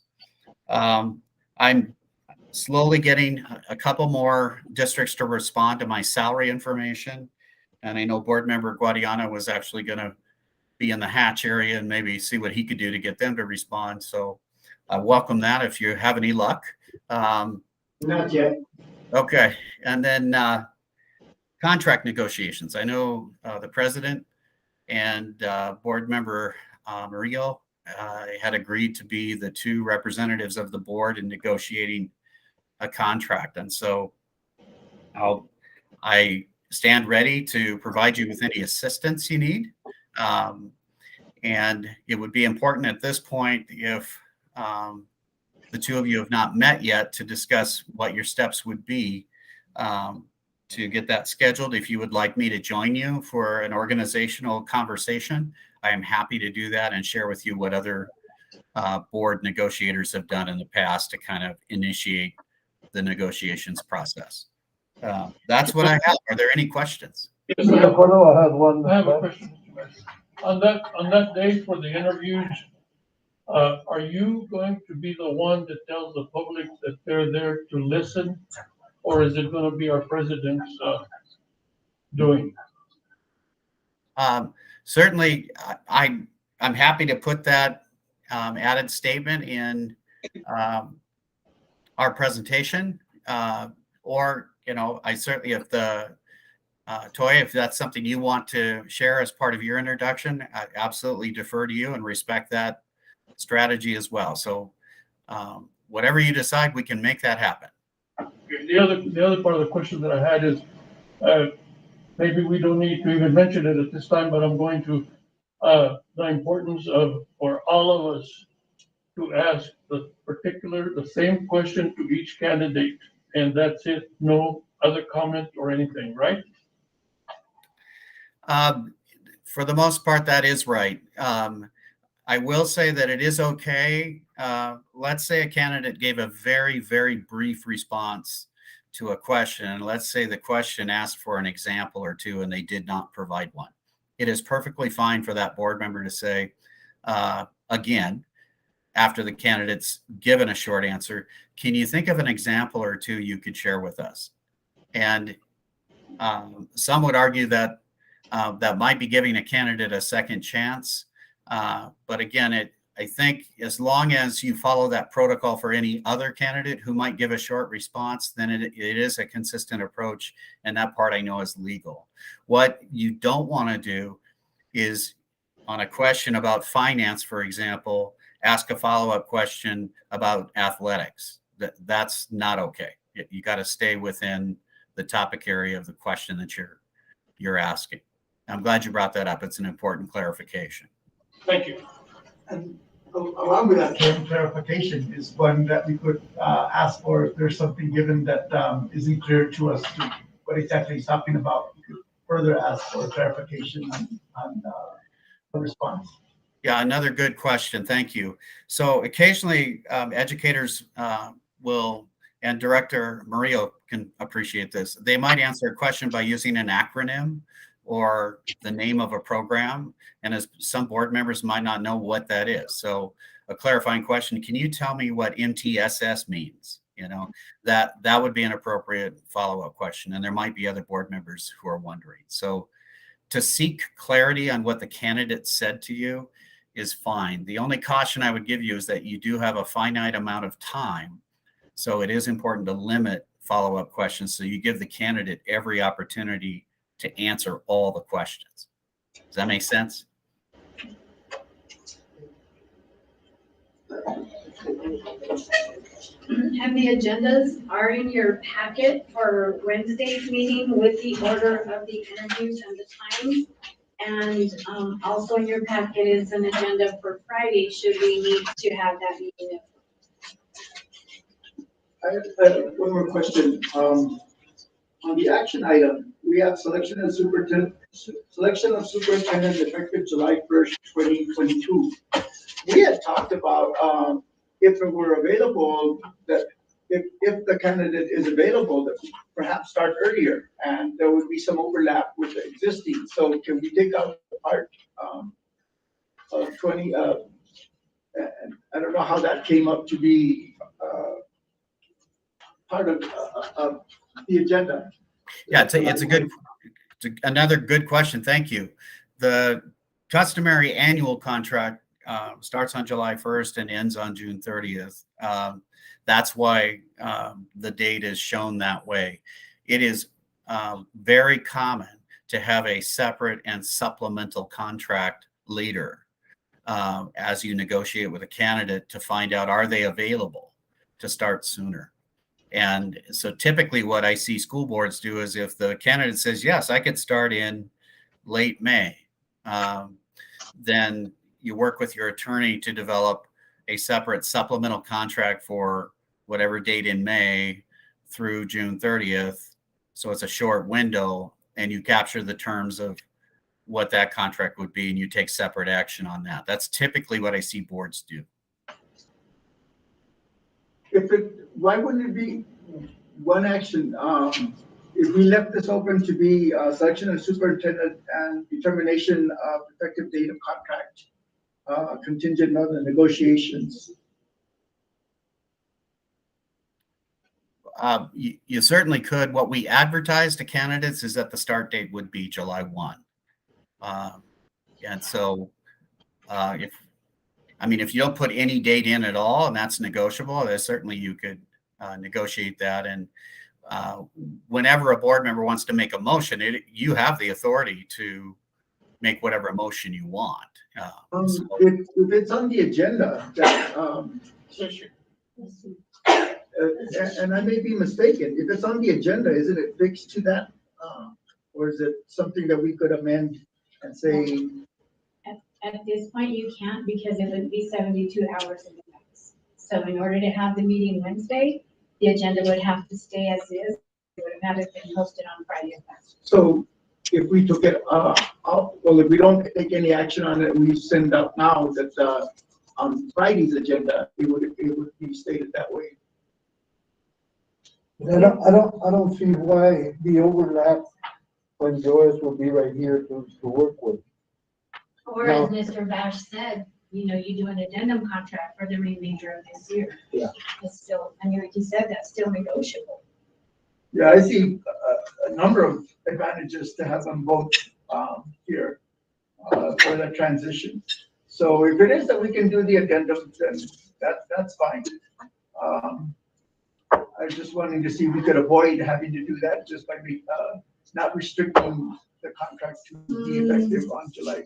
I'm not sure with finance, you could do a contract that overlaps between 2 fiscal years anyway. So I think it could, in terms of you no longer being superintendent, but still being. No, I mean with them. Because the fiscal year ends June 30th. So if you're doing a providing they're in a contract. Right. There's That's what I'm some saying. So it's probably better to have a contract from July 1 forward and then an addendum contract for this fiscal year if that's what needs to. Okay, that's fine. Yeah. July 1st, hard fast. Yeah, the other way I've seen the supplemental contracts generally drawn up is they're very different in format. They often will say the Cobre Consolidated School District and this candidate agree to a 10-day, not to exceed 10 days of paid transition time for the candidate to be scheduled with the president of the board between May X and June 30th. And again, the format of that contract is very unique and tailored to really support flexibility during the transition. And that's why they're typically separate. It's easier to, and they're very short. The other thing I often see is as the board designees negotiate the annual contract with the candidate, they will also talk about, are you available for any transition time? And they'll typically bring both contracts then to the same meeting for board action. So while they are separate actions, they typically don't require another special meeting. Okay. Thank you, Mr. Bash. All right. Thank you all. See you Wednesday. Okay. Before we leave the topic, I just really want to encourage all administrators to take part in the district leadership section and all teachers and staff to participate in the staff sections. Mr. Bash, are you still there? I am. Just one quick comment that I had from a staff member is the first candidate starts with staff at 4. Just realize that elementary gets out at 3:30. They'll barely be trickling in. Middle school and high school get out right at 4. So please be cognizant of that with the start time for that first person, okay? Okay. And will the forums with both the public as well as schools allow for questions from the audience? No, not in this case. That's why, when we decided that the board's interview would be also the public forum, it goes back to Board Member Cordova's point earlier that for consistency, there needs to be the same set of questions asked of each candidate. If we had scheduled a separate community forum, that can be a little more fluid and open just in terms of a candidate visit. And so in that format, what I've seen some boards decide is people will submit questions they would like to ask, for example, on an index card. And then I would be there to work with you and going through the index cards, looking for themes. And then we would make sure that the questions being asked are legal to ask, are appropriate to ask. And so then we could ask some questions that were submitted by the audience. But in this case, it's the board interview that is the public forum. And then the input that we decided we wanted to gather from stakeholders is based on their observation of the candidate answering your questions. And for the district staff and school staff, John has already has provided me and will provide Michael with a set of questions. Okay, and so the public won't get that option? No, because you're saying, John, that was a decision that the board had made, right? What decision? I don't know, that's just what he said. I haven't been in your meeting, so I'm not sure what you all decided. I don't recall a decision to mute the public in any form. I believe that the public did have some input in regards to stakeholder meetings, items of that effect. I think there was plenty of opportunity for the public to provide their commentary in regards to the selection for the superintendent. And I agree with Mr. Cordova and I agree with Mr. Bash it would be unfair to the candidates if they get asked different questions by different members of the community. And in the sake of timeliness, we're going to be there for 4 hours. Public input is definitely not feasible in this type of interview process. And I would disagree with almost everything you said. okay, go ahead. The public input was orchestrated through selection of people to participate, so it's less than public input. The other part is that if they get asked questions in a forum that we're not a part of to begin with, and we don't know what's being the response, I don't see how that affects our interview with the candidate. Plus, the transparency and the public participation is key to this process, and that's why we decided to go this route. And I don't remember any such conversation. This is the thing. Are you talking about this meeting where we're interviewing, or are you talking about a separate forum? No, all those forums. Yeah, the forums that they're going to attend. Oh, okay. I was under the assumption you were under this one. Absolutely not. Okay. No. Yeah, so tonight is not the first night where we've talked about this plan.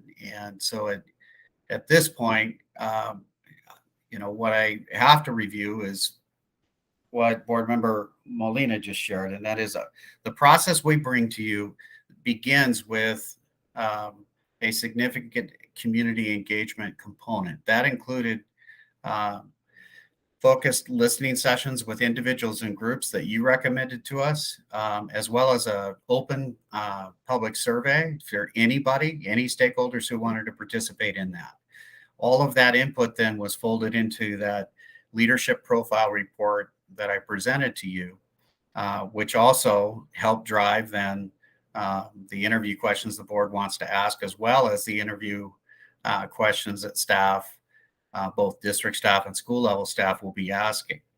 The way that the board learns about the sessions with staff, school staff and district staff is through the input tool that we have created. Again, a very common strategy at the interview phase.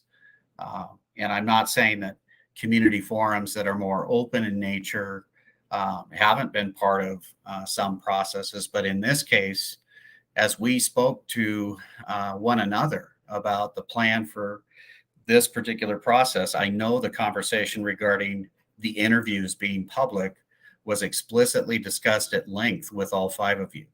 And the decision that you all made with me was to make the board interview the public forum. And so that's why you're seeing this model before you. And John, as you stated, I believe you had brought this schedule, the last meeting, correct? Yeah, we went through the schedule at the last meeting.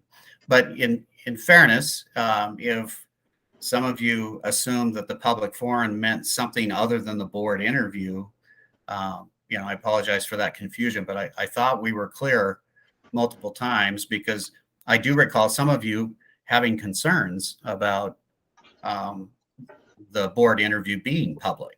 And in the end, the decision was we would make that a public forum. And so that's why we have this model moving forward. And there's a semantic involved, and that is, you're saying that the board is going to be the public forum. And what we said was, or at least from my point, it was the board would be a public forum, not meaning the only one, excluding any public forum outside of that. I was under the assumption that the other 2 sessions, the one with the educators and then the ones with the public, was also going to be public. And there was no restriction. I don't recall a dialogue that restricted that in any way. And I kind of am curious, what would it be then? Would it be just the candidates lecturing out to the public, or how will that work? How will the board interview work? No. The meetings, the sessions outside of the board that we won't participate in. The 2 other sessions, how will that work? How will that work? The candidate will come. It's an open invitation to school level staff. That can be principals, teachers, paraeducators for that session. And then a session for district level staff, not just administrators, but like your technology folks, other folks that work district wide. And the idea was that we would capture anybody and everybody on staff that wanted the opportunity to observe the candidate answering questions, and then the candidate asking questions of that group, just like the board. So it's a similar format. It's not open to the public because those 2 sessions were specifically designated for staff to engage. Again, a very common practice in a superintendent search. And I want to follow up with, Mr. Bash had several listening sessions and created that leadership profile, which I know I've been using that as a guiding document for what the community has spoken on what they want, to guide the questions we ask. And so I think that the community have had a chance to put input, and hopefully we are all using that leadership profile to guide us and steer us. Yeah, because the questions that we're going to ask kind of come off of what the administrators and the public, when he met with them, come from.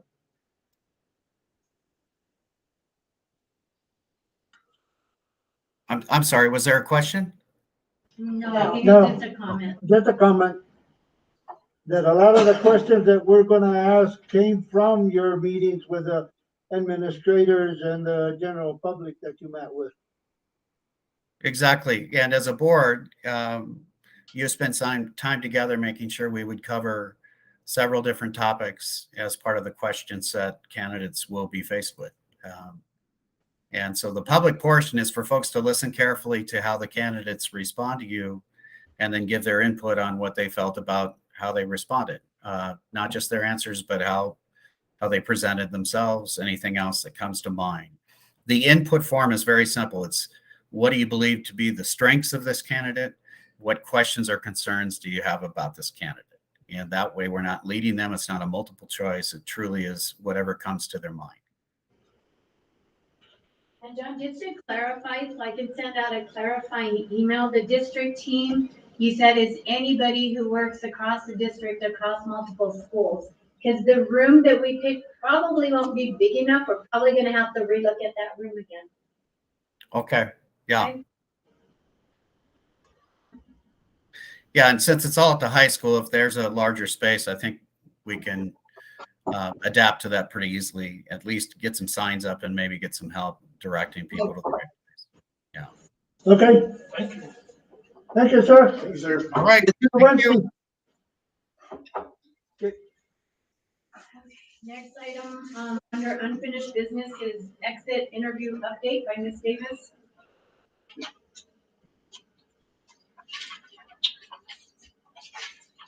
Good evening, Mr. President, members of the board, and Ms. Manuel. We had a committee that came together and looked over some questions, and they came up with what you have in your packet for an exit interview. And so I hope you had enough time, but this is what they all agreed on to do for an exit interview.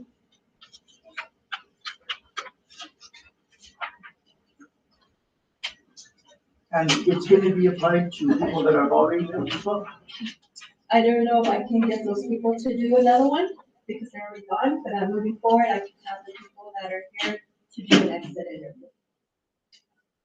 I cannot force people to do it that have already left. You can't force people that are going to leave. I can't do that either. Yeah, So that's why I said I can put it out there. I can't guarantee that we'll have anybody complete one or not. That's the nature of this stuff. So but I would, I mentioned before, and I'll mention again, if there are people that have recently left, we should make an effort to understand why it is. So, and the object of this is to address the issues that might help people stay here if we take proactive action.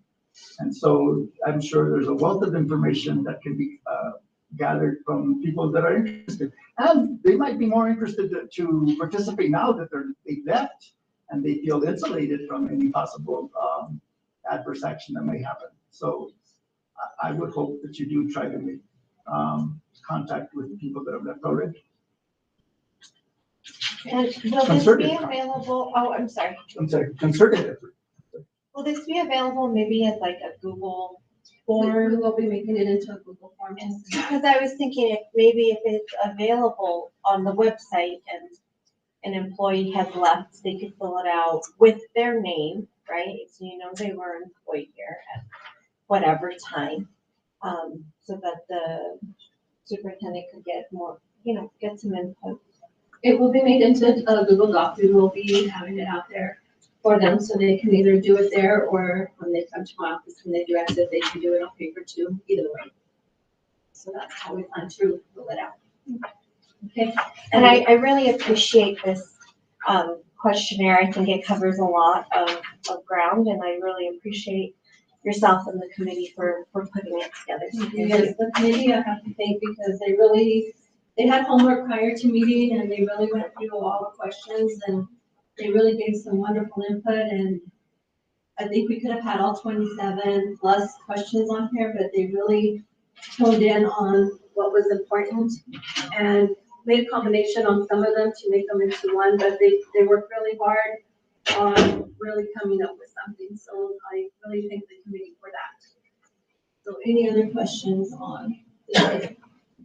Especially like the open comment part.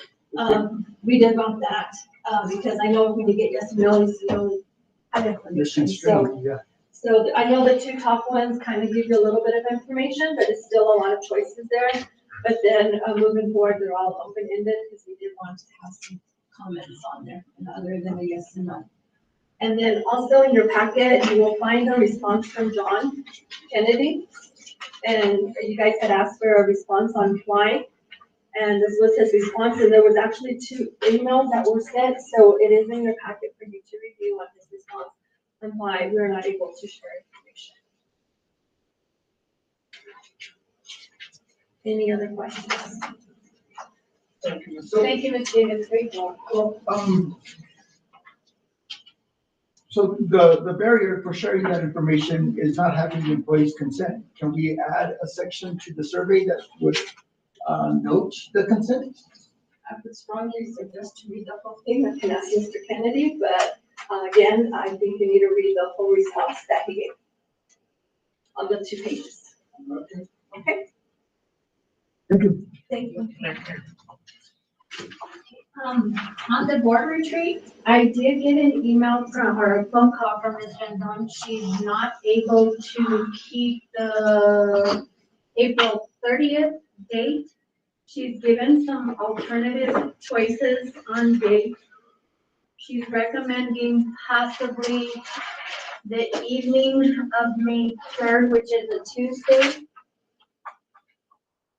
or the evening of May 26th, which is a Thursday, or Saturday, May 7th. Days again, what are they? Tuesday, May 3rd, in the evening, or Thursday, May 26th, in the evening, or Saturday, May 7th. Ms. Varela, can I just make, did you say May 26th? Okay, not the 27th? No. 27th, We're good, yeah. 27th is graduation. And the 7th, or on the 3rd, the band is having a concert that night. Yep, 7 o'clock band concert. And then the Saturday was the. May 7th. My preference would be the 27th. What is the sport? After The school. board retreat. Oh, okay.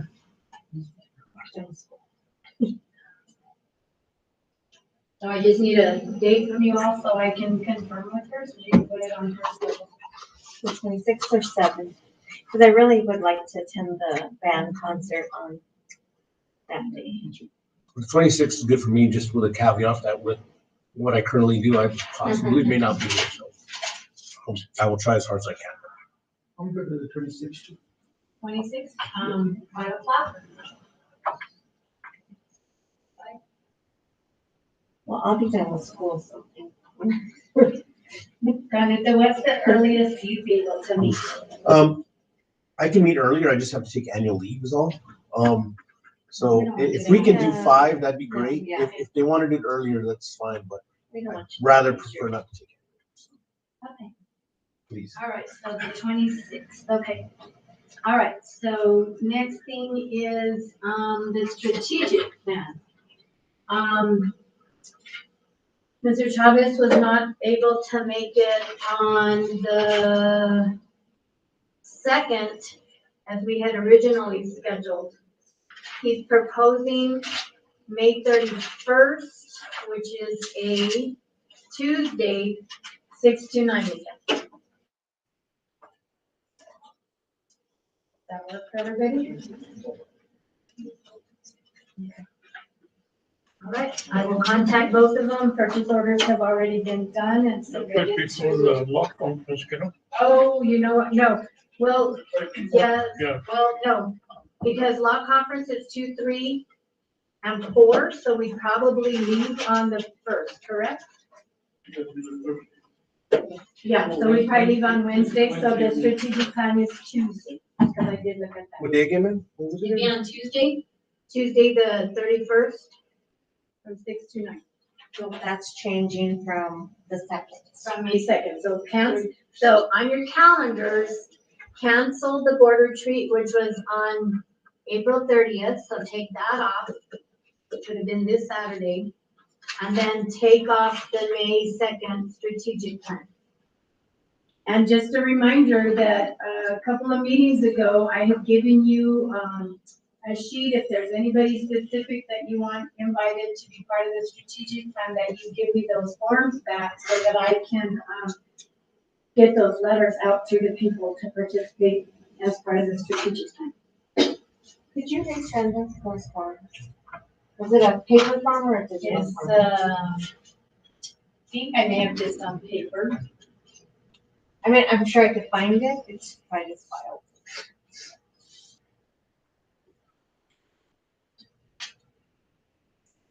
Okay.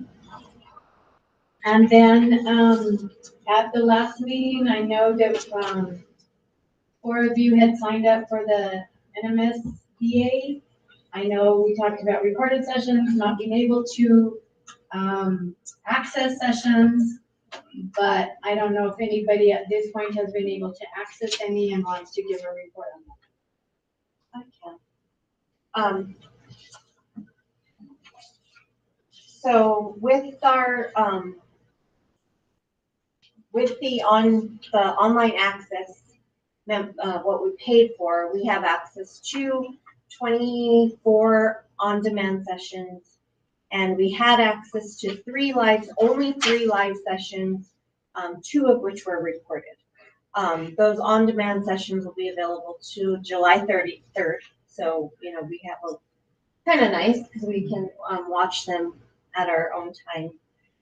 But the one I wanted to talk about today was a podcast, a presentation on podcasts. A district is using podcasts. I'm a huge podcast person. I listen to them every day. It's just a very convenient way to get information. You can do it while you're walking, while you're driving, while you're doing dishes. So it talked about this district in Utah created a podcast. The superintendent does interviews. He goes out to the schools every week. He interviews. It's a weekly podcast. It's put out every week. He talks about, he'll talk about the different,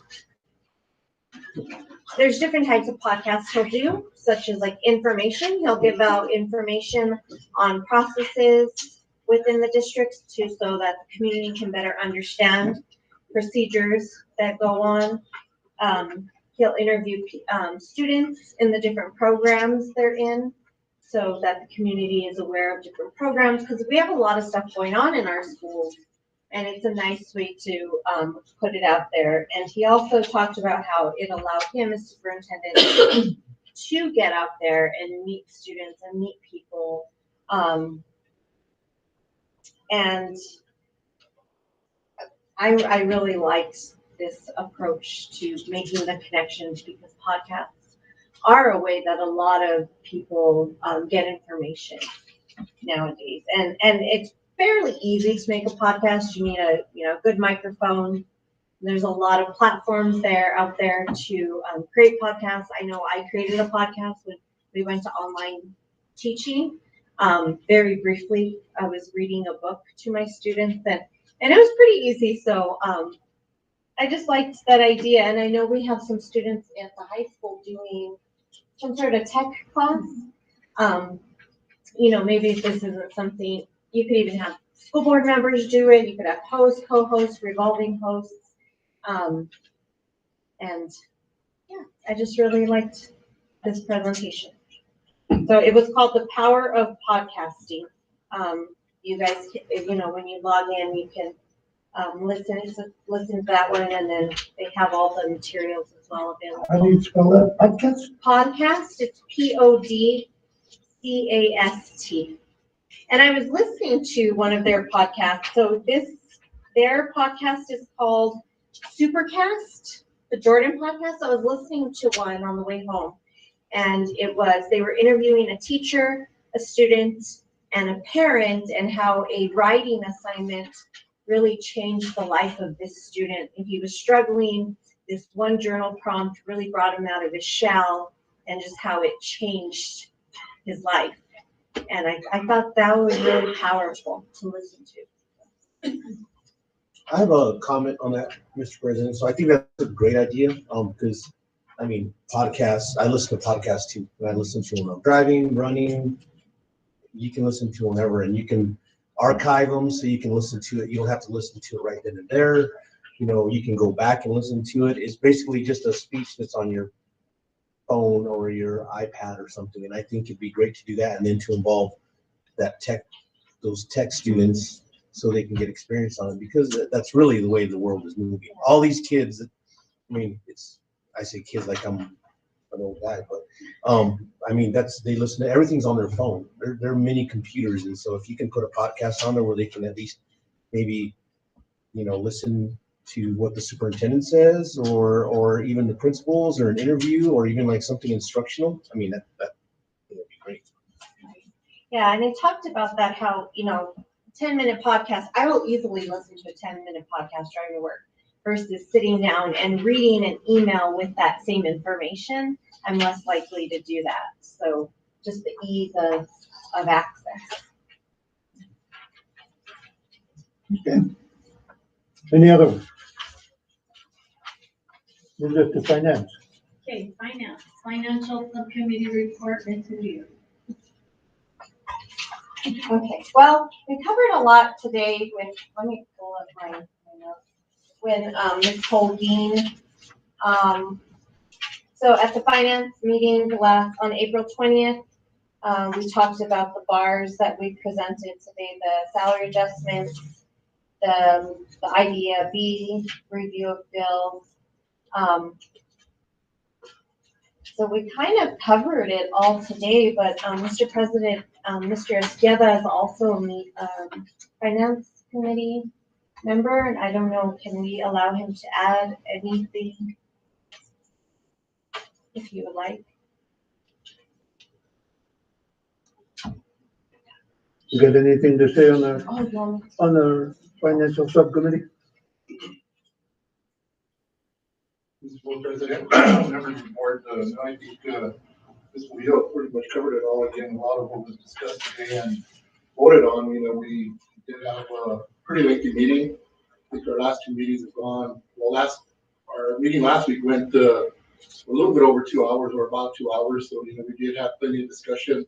The meeting before that, we did go quite a bit in length and have been having some pretty good discussions. Again, there has been number of questions that have been raised, I think, which is good, and some suggestions that have been made that the finance department, I think, are taking action on and bringing to the board for transparency. And so for that, I do applaud the finance department for listening to some of our recommendations and implementing them and moving forward. So again, not only you guys, but the general public have an opportunity to see what's going on, and again, maybe change that perception that's out there. But again, I think a lot of what's been taken action on today was discussed, and again, good discussion and good debate. One thing I did want to add is that we are starting to discuss adding, I don't know what you would call it, like an extra bonus for teachers and for all staff on top of the bonus necessarily, because we have to be careful of that, that we're not in the private sector and we wouldn't calculate bonuses that way, but additional compensation recognized in recognition of what the shortfalls that the state statute had, and so that was part of the discussion. Right, so to even because on top of the 3%, so some staff members might not be getting as much with the 3% as others, depending on their salary. So adding additional compensation on top of that is something the finance committee is discussing. And that would be supplies for classrooms. Right, and that would be out of a different funding source. And so with the quarterly report, we can talk about the other discussion that we had in reference to some of the things that the district has been lacking in, recognizing through, the discussion that, we've been able to look at. And I don't know if you want me to lead into the next piece of it with the quarterly report or. Terry, would that be considered a stipend? We also don't use necessarily the word stipend as much anymore, because that also has had in the past a negative connotation to it. So we call it, what the state calls it is additional compensation, that we identify what that specific additional compensation is for. But I mean, continue with what your report and then Well, I think that was, I don't know if you want me to give numbers yet, but, so it's going to come out of the CARES fund, and we're still discussing it, so. as far as the additional compensation, right? So. Okay. Can I just make a comment? I do appreciate it, and I know it's painful for the district and for you, Mrs. Hogan, especially, and the finance committee to come up with these things, but like that breakdown for the expenses and the checks was like, it was pretty awesome to see that. So I know it's painful, and I know you guys probably want to wrestle each other when you guys in those finance committees, but it is helpful. So it's well perceived. So I do appreciate the work that you guys are doing. I know it's hard work. Numbers is hard work, so it's appreciated. So that's all I have. Appreciate that. And yeah, like to add to Ms. Munoz, where we kind of have agreed to, if we disagree, that when we come out, that we're not, at odds or anything, but that we have a candid discussion about whatever topic that, that is on the agenda at that point. So, with that being said, before we go into like what we're doing in CARES and what we're doing with the additional supplies and things that we're gonna try to provide and continue discussing. In your packets, you have a quarterly report that I know has been requested a couple of times, and I know that it's dated because it's still October to December. And we kind of looked at what the different ways to present without like providing, lengthy, line by line by line by line, and having to go through. This is pretty much the financial picture as of December of the district's finances. So what you have at the top, just to describe, is your operational fund. You have what would be your fund balance that carried over from the prior year. Your revenue to date would be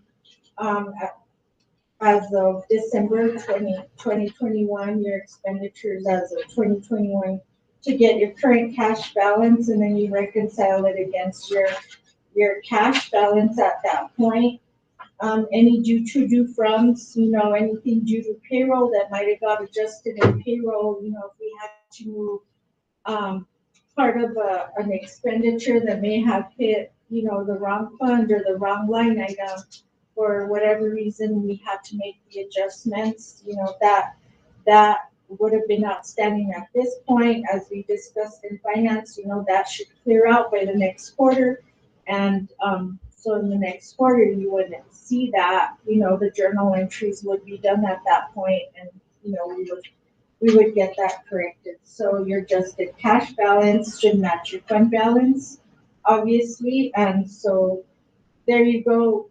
What I did in the finance committee, and we discussed it across the state and across the board, is where you see all those reds. Those are funds that are required to be reimbursed. They're grant funds that have to be expended on the front end and then ask for reimbursement from the state on the back end of the expenditure.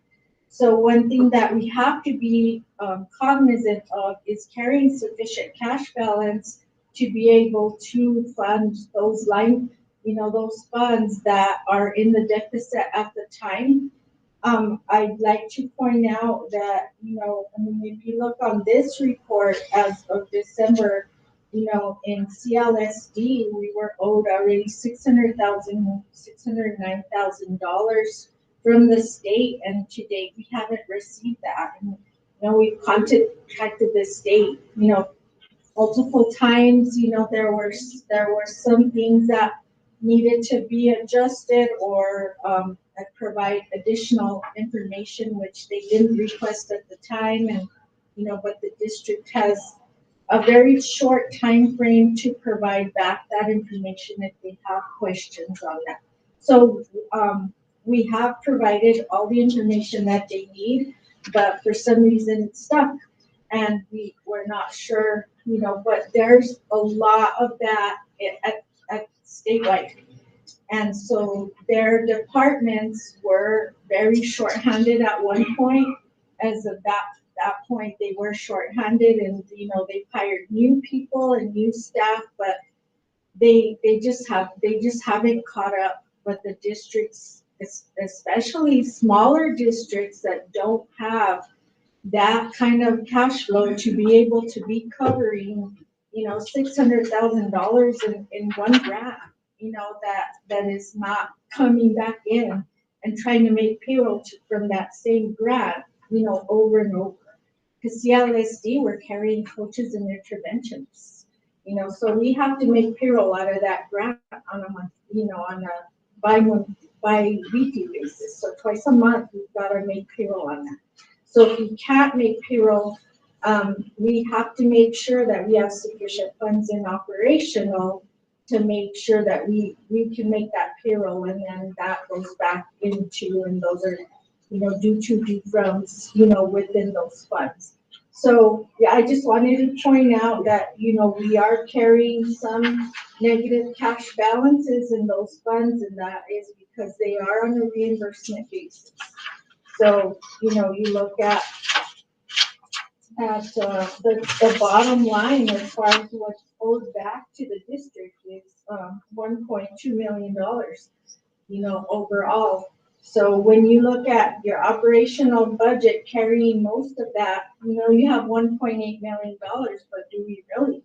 Because you have 1.2 that hasn't reached the district. So you really only have, like, you know, a little over $500,000 as an operating, you know, on a regular basis. So we have to be very careful with that and make sure that we're submitting our reimbursements on a timely basis to make sure that, you know, we keep that flowing and that we're requesting the funds on a regular basis. Where we are currently, just, and we will bring that quarterly report, is due to the PED by the end of this week. So hopefully in the next couple of weeks, we'll have the third quarter, you know, tied up, and we'll have another quarterly report that's, you know, more current with everything that is owed at that time. And of course, we would have received another quarter of SCG funding. On the month we receive SCG funding, and the revenue on operational once a month. So it's divided into 12 on the revenue. So we would have received another $1.1 million, you know, times 3 months for that should be at a little over $10 million on the revenue side. But we've also made that many more payrolls as well. So, yeah, I thought that this was a better, more comprehensive report that gives the overall picture of the district finances, not just focusing on operational, but on all the funds as they go along. You know, how much are we in the deficit for RFRs, making sure that, you know, we're submitting our grant funding, you know, for our grant funding on a regular basis. We're only allowed to request twice a month. It won't let us submit any more than two a month for one fund. So that our hands are tied there as well. So if you spend on payroll twice a month, you know, you want to catch those payrolls on those RFRs that say you request for reimbursement, that say, you know, we've got it in there, you know, because it'll only let us request one time between the 1st and the 15th, and one time between the 16th and the last day of the month.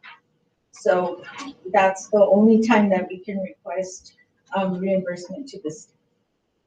Reimbursement is per fund, or is it total? Per fund. Okay. Per fund. Is there, and so you created this spreadsheet then? Mm-hmm. Is there any way, so I mean, I'm sure that we have an amount that's basically obligated to us, it's obligated monies, right, from the state. through whatever grant it is. Right.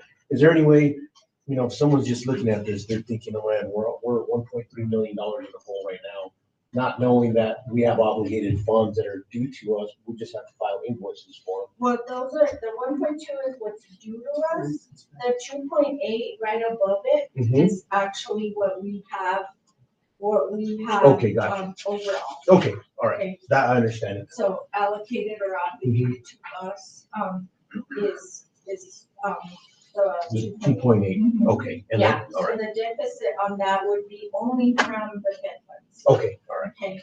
Thank you, ma'am, I appreciate that. So Terry, they owe us all this money right now. But yet, the end of the fiscal year is coming up. What happens there if they still owe us the money and we go into the next fiscal year? They still owe it to us and they roll it into, and they don't book it, and they don't have our auditors book it until, they look at receivables for the next 2 months into the next one. So if we have to submit, the deadline for submitting everything for the current year is July 7th. So then from the 7th to the second week of August, they have only that time frame that they're supposed to get us all our money back. Now, when we try to close the year at June 30th, then we are looking at 4 payrolls now rather than 6, which is helpful to us because we used to run 6 summer pays. We used to run June, July, and August.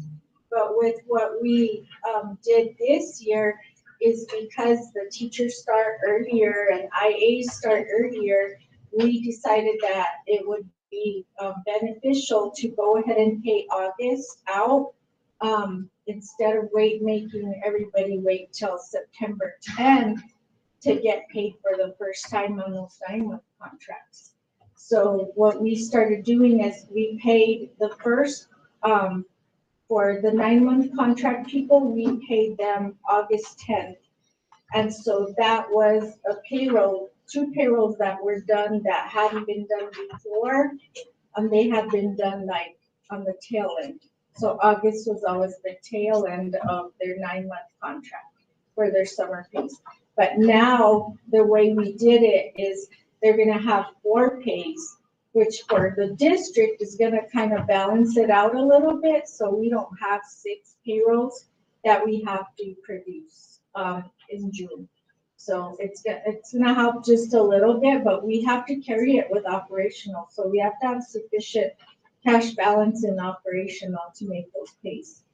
Now, what helps us is that direct deposits, when it's elected that the summer pays continue on just like everything else and they go direct deposits, well, those don't actually hit the bank until the pay dates. So the pay dates would be the June 10th, the June 25th, the July 10th, and the July 25th. So those kind of carry forward. So that helps kind of the money come back in before it's actually needed in the bank to make those fees. Okay. Does that help? Regarding the quarterly reports, how involved is the finance committee on the quarterly reports?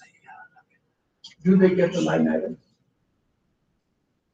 We're working at it. We're trying to come up with a better way of presenting the information so that everybody has the information that they need. This was presented as a way to say, okay, well, this is a big picture. This isn't necessarily line by line because we do have to sometimes, but where we think that we're going to help is that we bring those maintenance and transfer bars a lot more often back to finance that says this is where we have the money, this is where we plan on transferring it, this is where we need to transfer it because this is what's going to be expended, coming forth. So we're trying to work a little bit better with finance than we were before, obviously, and we're sharing information and seeing what works best as far as I don't understand what you mean when you say we're trying to work better with finance. with the Oh, with the finance committee? Okay. Yeah. And in that sense, the line items, and this is great for summaries to the board. Certainly, we don't want to get into the individual line items, but that should be a function of the committee. Right. And so that hasn't happened yet. And will it happen on the third quarter? It did happen, right before the second quarter report was submitted, but there were some lines that still needed to be corrected at that point. And we were looking at kind of raw data, but yeah, it did happen, prior to the second quarter. And I was at one meeting where we actually did look at that. And what happened was the encumbrances were included, so the total items were like at 100% versus showing where were we at that particular time. Right. And so I like the way this has been set out, except encumbrances are still important to know, and they're not included in this. I would hope that encumbrances get included. But the other part is that the committee should be involved with it before it's final. They should be seeing it from the very beginning to say, hey, wait a minute, I have a concern about this, not, okay, we took care of it this way. Okay, Right. Okay. cool, that's good. Thank you, Tim. Thank you, Chair. Thank you, Chair. Moves us to public input on anything on our agenda. Anything from the public? Nothing at the moment, sir. Okay. I'll make mine quick. Mr. President, members of the board, again, George Skelly here. I just wanted to get clarification on agenda item 2G on the finance/audit committee. So just for my own purposes and clarification and records, I understand that the February 2022 NMSBA and CES presentation and the March 22, which is put on by Walsh and Gallegos, those have conflicting information. And then, so the district was waiting on Cuddy and McCarthy, your guys' attorney, to come back with an interpretation, correct? Yes. So that you have received that interpretation? No. Not yet, because they're still trying to get clarification from the Attorney General. Okay, so again, nothing. Okay, thank you. Anything else from public? How did we receive something from Cuddy McCarthy at those sheets of paper that you couldn't show us? They have the sheets that's where they were conflicting, and they were going to go back to the Attorney General for clarification, and we haven't heard from them yet. That paper was from Elena, no? Yeah. Yeah, not from Cuddy McCarthy. It wasn't from? No. No, it was Elena. No, but Yeah. Elena. It's from Elena, it wasn't from the Cuddy McCarthy. Yeah, it wasn't from the Cuddy law firm. It was from Elena Gallegos Who's the lemon guy? The one that presented Region 8. in Region 8. Okay. Move to the superintendent report. Item B. Item B, Mr. Lewis. Hey, thank you, board, for having me here tonight. What I wanted to share with you guys was I attended a conference this weekend in Santa Fe where the NEA got together with former Secretary Ryan Stewart, and they put together a summary of how the CARES money is being spent. And there are going to be things in the summary that do not match up because of the fact that money has been spent since they've received information from the district. I want to thank the district for supplying the information that we needed. It was a thing that was done all the way across the state. All I really want to do tonight with you guys is just share with you how the document's laid out real quick, and then give you some time to look it over. And the next time you meet as a board, I can answer any questions that you may have at that point in time. Okay, so to begin with, the first page is just an overall summary of all the school districts that participated in the document. Second, it says New Mexico spending priorities, and that is New Mexico, that is NEA's priority for the way they wanted the money to be spent, so that they made sure that it was going into the classrooms for children. And then it gets into this sheet right here. It shares with you the CARES Act money, the CARIS Act money, and the ARP money. All three of them are part of the whole act together. And at the bottom here, it shows you how much we spent, and then it also shows you how much we have left, showing that Cobre still has, the CARES Act money has to be spent by September of this year. The CARIS Act money has to be spent by September of 23, and the ARP Act has to be spent by September of 24. So, you know, so it's good that those monies are not spent yet. The CARES Act, here is what we submitted as to how we were going to spend the money. This document right here is also, this pie chart here on the next page is also how we plan on spending the money. And then above that in the gray is the actual way the money was spent.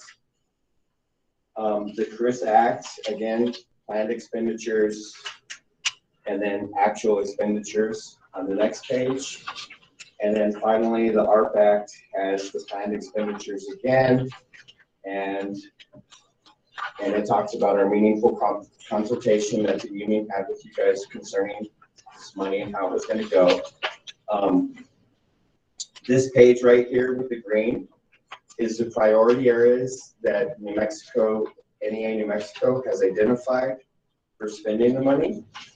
On the next page is non-priority means it's not that that money was spent wrong, it's just that NEA New Mexico does not find that to be a priority area as far as they were concerned with how that money was spent.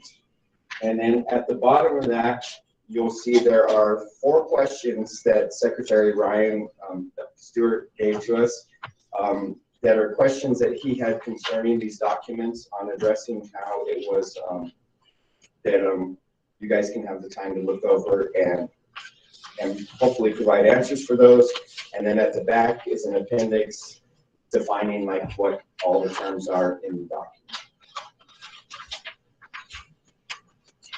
And does anybody have any, like I said, I don't really want to talk about like what's in the document, but does anybody have any questions as to like how the document's formatted so that you can read it with ease on your own time? I don't have any questions, but I just want to point out that having the before and after, the requested and the actual expenditure in front of us is very welcome and very needed, and I think it's going to help us set course. And I really appreciate this document and your presentation of it, and look forward to the continuing conversation that it will do. Very welcome. I have a question. So these 4 or 5 questions There's 5 questions. how will they get answered? Or by who? Those were questions that they asked me to present to the school board and to our budget committee so that like they're the ones who would basically have the answers to those questions. And it's just so we can have an open conversation based on all of those so that everybody knows that the CARES Act money is getting spent the way that it was intended in the nation. Okay, and they said that Cobre, and I will commend Cobre because they did say at the meeting that Cobre has done a really good job of staying under budget with it and spending money the right way. There's no real concerns in here from the NEA New Mexico. It's just a document that they wanted to share and open up a conversation with the school district and the school board. Thank you very much. Thank you. Thank you. You're very welcome. On the facilities update, we have Mr. Peru online. Yes, ma'am, I'm here. How's everybody doing? You might hear a bang. I'm over here set up, but they're getting ready to start a race not too far from me here. So can everybody hear me okay?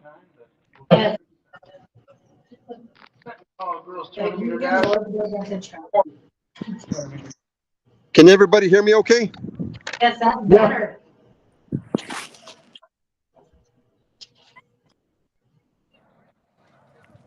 Hello? Yes, we can hear you loud and clear. Oh, okay. Sounds good. I didn't hear you guys say that. So, okay, first of all, I want to say thanks and apologize for not being there in person, but I'm here at the track meet, enjoying the track meet, enjoying our kids here from Cobre and other district people. First of all, I just want to start out by saying, one of the things, the first thing that on my report is we're getting new bids to get that combo unit at the new boardroom, which I consider the new boardroom, which is next door. I'm getting some new bids due to the fact that it's been so long that we did the bids for it before. So I called all the HVAC people that do that type of thing and get that stuff going so we can get that also going. The other thing that we're looking at on the upper side on the administration is, looking at the roof and the ceiling that we have to fix on top in the sped ed room and the special ed office actually, and then carpet and then doing a drop ceiling in there so we can get, hopefully our people move back into that area. So we can hopefully run more efficiently in the special ed department and get that area taken care of. We got some great news also. Have the new bus is being delivered on Wednesday. We should have it there in the office by 12 o'clock. I'm going to meet with the contractor there, and we should hopefully have that bus there at 12 o'clock. They said they'd be leaving 7 o'clock Wednesday morning, so we will get it back there in Cobre and Bayard. The other thing is I got some really good news. We received the grant through the DOT that we put in for. It's the grant is actually going to be used for Central Elementary Santa Clara Village. We've had an issues there since we put in that holding tank. The holding tank was a really good idea because it helps from the flooding area down below. So we catch all the water that comes from the west up on top of us. We catch all the water in that tank, and then that way it doesn't flood the houses down below in that creek. But we've had a lot of other issues because when we're pumping out the water, it affects a lot of the pavement and things the way we do it, and it affects the village of Santa Clara. So in visiting with the village of Santa Clara a few times with the council, I was able to go after this money, and we were awarded the letter. I got it last week. One of the things that we'll be doing is we'll be going all underground into the drainage system, and hopefully that'll take care of that problem. Because then that way we don't let it out so much at a time to ruin the pavement anymore. Like I said, everything will be core drilled underneath, and it'll be into their drainage system, and we'll pump it out little by little, just like we do the other times. But in this time, it'll be underground, and it won't affect anything above ground. Any questions so far? Nope. No. Okay, sounds good. I'll keep going. The other thing is, I just want to give an update on all the pre-K playgrounds. We will be starting construction on all the pre-K playgrounds on the first week in May. We have to have them completed by June 30th. So they are going to be sending 2 crews up in order to be able to get all the pre-K playgrounds taken care of at all the elementaries. We will start with Bayard and San Lorenzo, and then we will jump over to Hurley and to Central. Okay. One of the things I wanted to mention also is that we are continuing to install all the ream purification systems. Cobre High School is totally complete already. Hurley is complete. San Lorenzo is complete except for a couple of purification units. Central is about halfway done, and we hope that we complete that by the end of this month. And then we will jump on Snell and Bayard because those are the ones we will need. But almost all the purification, like I said, is in already. The other thing is we are currently receiving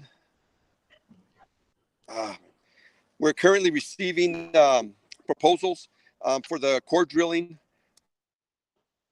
and from the civil engineers also, so we can get the project at Central Elementary, so we can have that cost analysis, and so we can have that so we can present it to you guys at the next meeting. We also have gotten drawings from the architect on what it will look like and what we will have there. And then the other thing we're doing also is getting bids for the softball field so we can get the batting cages in. We were going to put in those batting cages where we can cover everything. Once everything is complete and they do batting practice, they can put it away. And that way we save on the nets, because one of the things is we end up going through about 2 nets about a net every 2 years. So hopefully with the way we're designing it, it will be able to roll it back up into that storage area. And then also it would be protecting the pitching machines, because the pitching machines are very expensive pitching machines. I don't know if you remember, we bought some iron mics a couple of years back, and they were from, we bought them from Mr. Howie Morales, the Lieutenant Governor, when he had the pitching clinics and everything there in Silver. When he closed down, we purchased those machines, and that's what we have for the students and for the baseball player and softball players. So one of the things we're looking at, hopefully we can get everything set up, and then that way we can save money on the nets also. If there's not any other questions, that's the end of my report. Is there questions on any of the items that I mentioned? Nope. Nobody? No, I have a question. I don't think it was mentioned. Do we have a timeline for the gym for the central gym? Yes, ma'am. We talked about it at the last board meeting also. We have to have it completed by December 31st of this year. But do we have like a projected timeline, like when certain things should be done? Well, that's our timeline, that we have to have it completed. Once we get all these proposals and we have a cost analysis, so we can bring up that cost analysis that you guys had asked for, we will bring that in, and then we'll be moving on it already, because we have, not only are they doing the cost analysis on it, but we're moving on all the engineering and also the cores, so we can have that ready to go, because that way we can put it through CES and we can move on it immediately once we get the contractors on board with CES. Well, I guess because I'm new to this process of building something new. So like an end date is all we can get. We can't get like milestones, like the foundation will be laid, the walls. I can't hear you. Are there like more milestones aside from just the end date that it has to be done by December in the timeline? The timeline, I will give it to you once we have the contractor on board. Because once we get the contractor on board, I'll give you the timeline of when we're going to pour the concrete, when we erect the building, so we can get everything ordered, and when we erect the building and where the process is going. Once we get that off the ground with the contractor, then we'll have a timeline of when everything will be poured, when we will erect the building, when we will be covering it, when we'll be doing all that. And I will report to you every board meeting so that you can know where our timeline is and where we're at on that. Okay, and when do you plan on having a contractor chosen, more or less?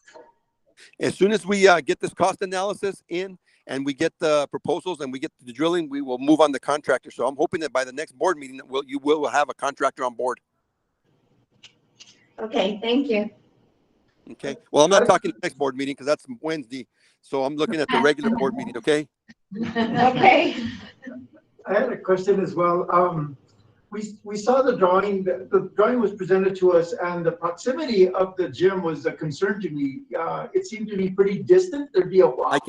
I can't hear whoever it is. It's breaking up real bad.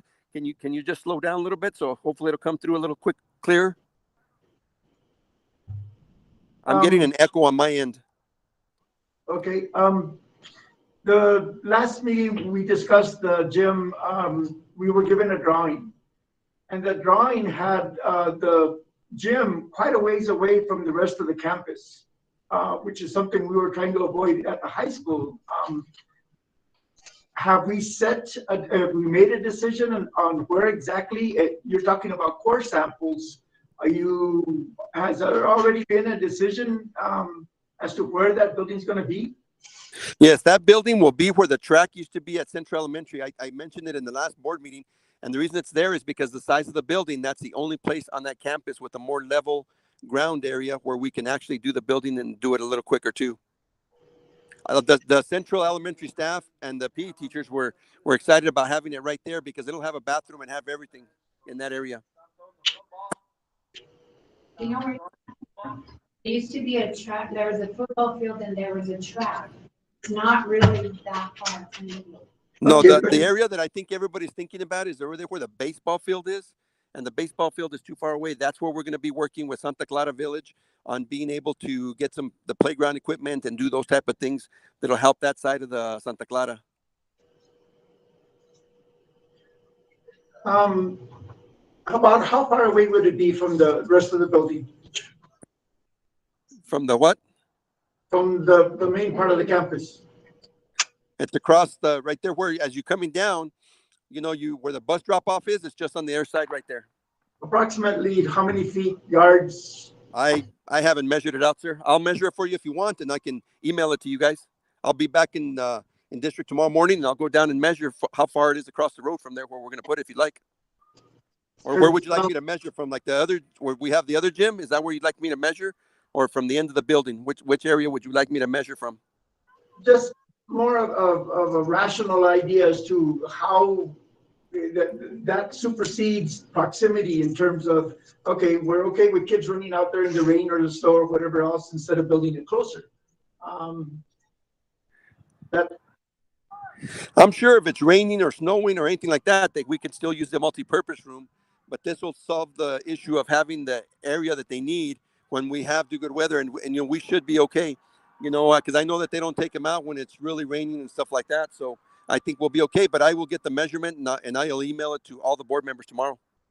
I think, George, I'm just spitballing here, but in comparison to the Hurley gym, I want to say it's just a bit further. If you're looking at the Hurley gym, it's just a bit further from the plans that it's just across from the bus student pickup. So it's approximately 75 to 100 yards. I think is what it is approximately. I'm just spitballing, but it's not much further than say if you're going from the library in Hurley to the gym in Hurley, I think is what. Correct. It's more or less just a little bit further. I would say probably like the front door of Hurley to the gym door would gym. probably be about the distance. Okay, I can do that area because that's the closest area where they come out.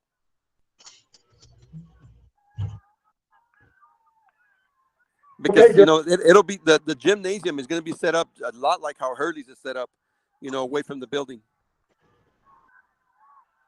And we do have a meeting set up for tomorrow at 2:00 anyway, right, George? Yes, we have a 2:00 meeting tomorrow with the architect, and we're going to be discussing a lot of that. But I'll have that measurement so I can give it to him also.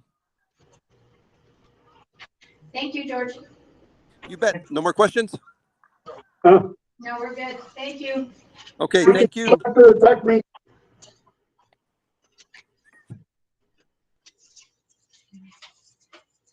Next item is fundraiser. I do have a fundraiser form from San Lorenzo Elementary. They're doing an online auction. San Lorenzo has not been able, their big fundraiser for last several years has always been their Harvest Festival, and they have not been able to have it for the last 2 years due to COVID. So the online auction is taking place, and the money will be used for field trips, prize incentives, and the new garden system.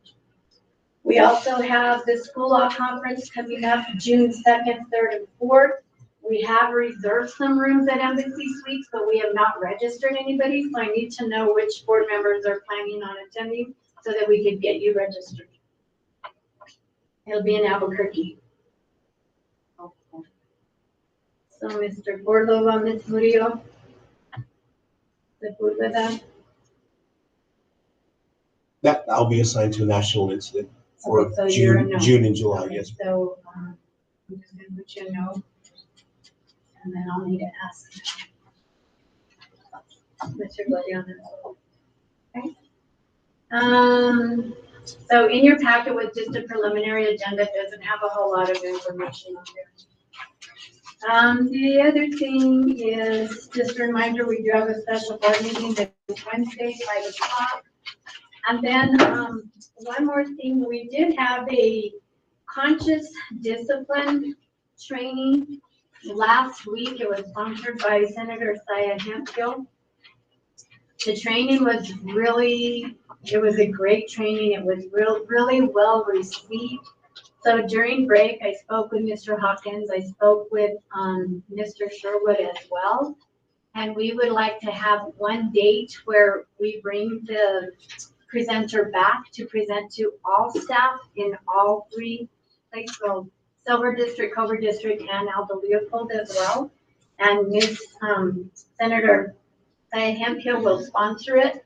The only thing for Cobre is that may mean a change to our calendar.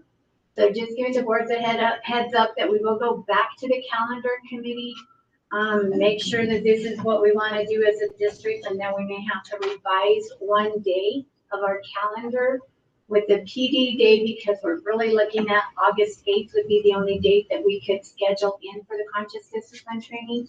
So we will go back to calendar committee. We may be coming back to the board with the revision on our calendar if that's what we choose as the district.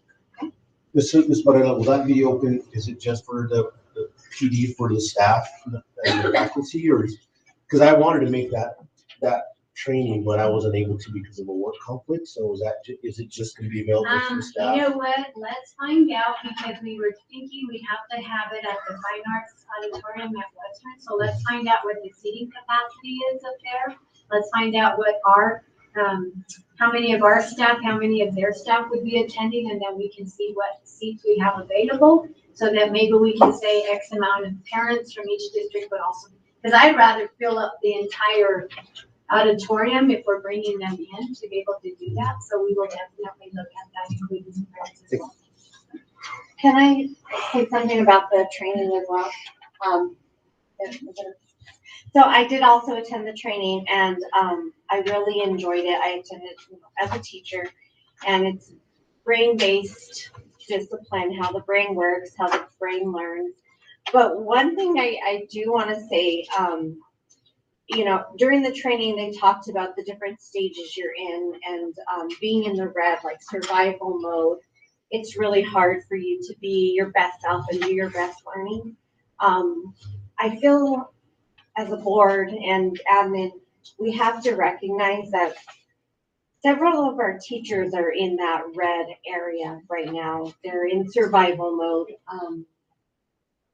So, you know, it is a great training to have, but I think we also need to realize, like, how can we help our teachers get out of that red survival state, so that they can implement these strategies to help our students, because they have to also be in a space where they're able to do that. So, you know, August is a few months away, and just maybe thinking of how can we help our staff, because I know a lot of teachers they're struggling right now with mental health, with being exhausted emotionally, mentally, and so keeping that in mind.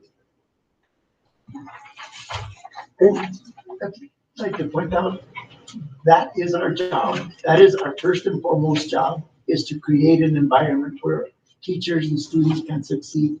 And it is so far removed from our attention that hopefully going forward, we can get there. Okay. Mr. President, that does conclude my superintendent report. Okay. Oh, yeah, I don't think you asked Ms. Guadiana about the training. Mr. Guadiana, are you planning on attending the law conference June 2nd, 3rd, and 4th? Because we reserved rooms, but we need to start registering people. I don't know if I would attend on the second day, because that's there's only just a few things that I would probably attend, and probably we're saving the money to attend on the 3rd and the 4th.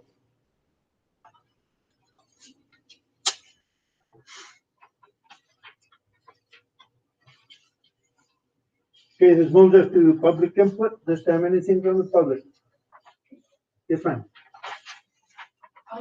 I'm really glad the conscious discipline was the last thing that was discussed, because it's a really good segue into what I have to say to the board today. So what I'm handing you is a copy of a statement that I'm going to read to you. I'm going to ask that you bear with me, because I'm going to try very hard not to become emotional about it. But I'm not going to be successful at that. So my name is Anissa Salcido. I've been an employee for this district for 20 years. In that time, not only have all 4 of my children attended school here, I have coached, run Special Olympics for almost 15 years, helped with the elementary theater program before COVID, and been an instructional coach, all on top of teaching in multiple school sites in numerous positions in both general education and special education. In that time, I have worked hard to build a reputation and a name that has never been given anyone any reason to doubt my character. Recently, a member of this school board took it upon themselves to not only attack my character, but slander my name. I attended the meeting asking for input from staff regarding the superintendent search at the request of my principal. I was late to the meeting due to the fact that I was tutoring students after school. So I arrived with only about 10 minutes left. After the meeting, an email was sent by a member of this board accusing me of, and I quote, creating a hostile work environment for another staff member due to the remarks I supposedly said at this meeting. It was also stated that this was not the first time I had said these type of remarks about this staff member. In addition to the email, the accusations were being discussed at other functions outside of the school setting, as well as told directly to that staff member. When you use the words hostile work environment, you put a very serious accusation out for the world to hear, especially when you have no proof. At the end, other staff members who were at the meeting came forward and gave an account as to what was said at the meeting. They are willing to come forward and not only clear my name about statements that were said, but admit that the conversation in question began prior to my arrival and that I did not participate in it.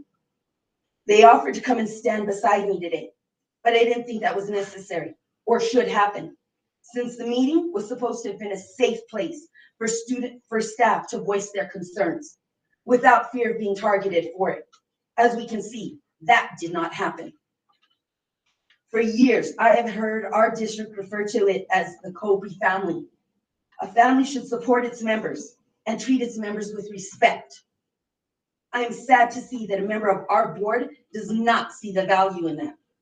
At a time of such turmoil in education, where teachers are leaving the field at an alarming rate, and there's nobody to hire to replace them, you would think that slandering a veteran teacher's name and attacking their character with no proof would be something that would be avoided. I'm not here to attack anyone's character or slander anyone's name, as mine has been. In fact, I'm here to defend my name and reputation and make it known that a line was crossed. I strongly feel that the behavior such as this is detrimental, not just to myself, but all the employees of the district, as well as the district itself. I would like to ask for clarification on what the process is to file a formal complaint against a school board member, as I feel that they should be held accountable for their actions. Thank you.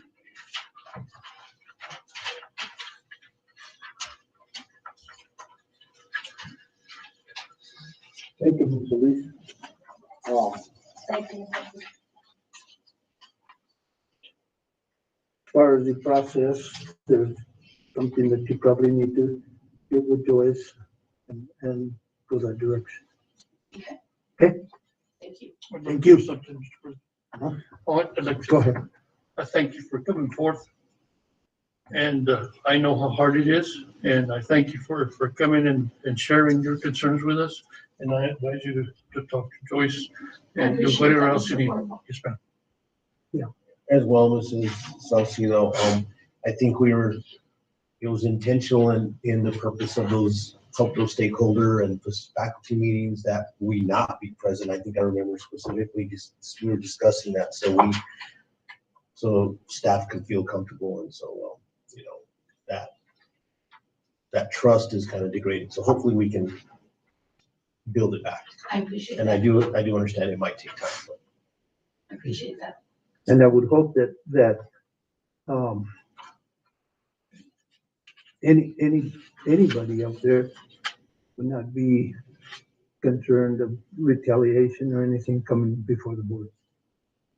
Well, I will be honest, that is not the case. Because I have already told Mrs. Varela, I will no longer participate in any forums like that. And another teacher that was at the meeting has stated the same thing. Because we do feel like it is not a safe place for us anymore.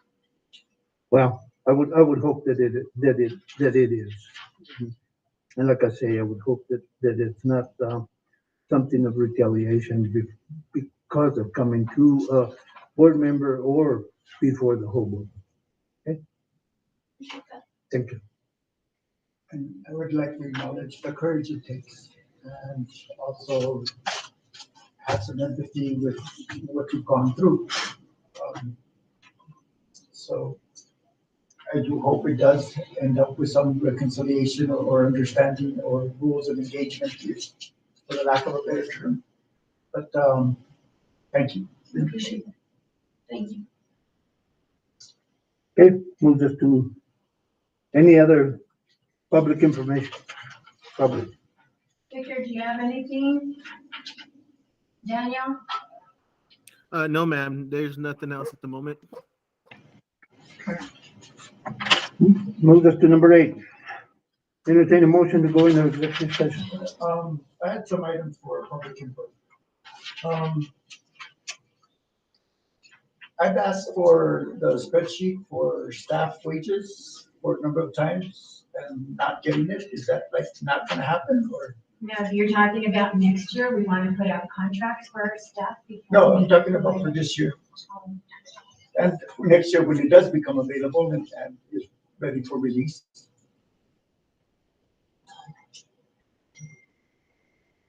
I also bring forward some concerns that have been brought up to me. One is that has there been a $90,000 payout to Mr. Mendoza? Yes, well, I don't know if it was 90, what was, I can ask Terry what it was exactly. She's right. Terry.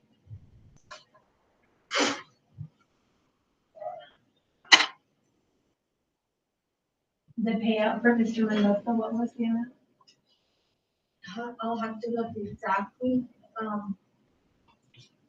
as far as it's within the $90,000 range. And what is it for? That was, separation pay for sick and, annual. Was part of his contract. Part of his contract. It was, Then I'd like to request this contract and to see how that was calculated. yeah, it had to do with the number of days, maximum allowable days that were in the contract. And so we had to run it by the attorneys to make sure that we were reading the contract correctly before that we actually paid it out, and it was a legal document at that point, and that we were required to comply with that. And we can read the contract and then read the full amount of the payout. I'd appreciate that. Separation. And thank you, I'd appreciate that. The other one is having to do with attorney's fees, and as we see them on this list that was just presented to us, a part of the attorney's function, or part of the board responsibility is to share the information provided from the attorney or by the attorney with the board members. And that still hasn't happened since I brought it up almost a year ago. I'm not sure what you. There's a policy in the 100 series, I think. It says that the superintendent and the president of the board can request legal opinions without having to go through the board. But those opinions have to be presented, or the findings of the attorneys has to be presented to them, should be available for the board members, and that hasn't happened.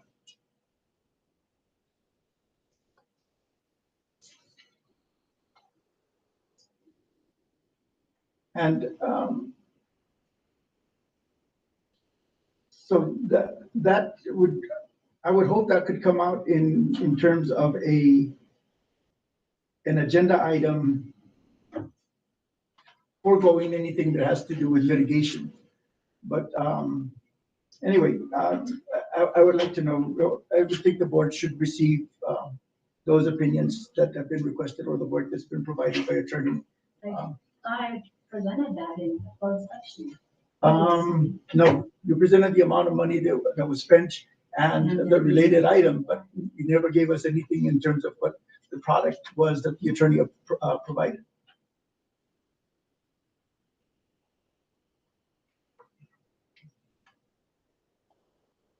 Also, the last meeting I requested that the issue having to do with my censure be part of the agenda for this meeting, as the Supreme Court ruling has come down that school board members when censured, cannot be restricted from anything that can keep them from performing their job, including assignments that they may take as a board member.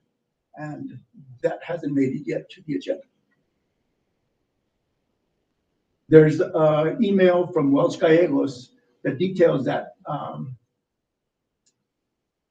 that pretty much spells out exactly what I said.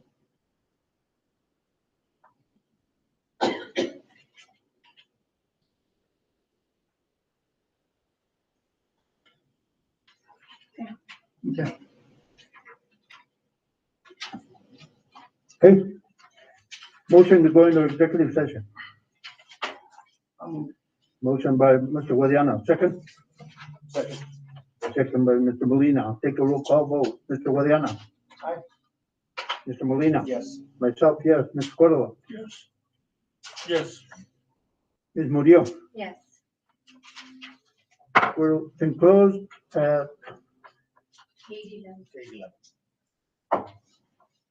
8:11 to discuss possible litigation. Daniel and Victor, Very do I close. just text you when we're done with closed session to start streaming again? Yes, please, just give us a call. Thank you all for attending. And I appreciate your patience. Daniel, you guys are shutting it down, right? We don't touch anything?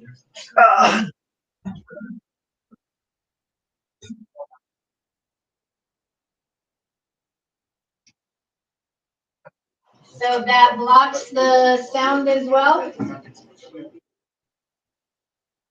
That is correct. That's on the floor. We start. Do I have to get up? No, no, you're Okay. okay. You're okay. Give me a chance.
Entertain a motion to reconvene from executive session.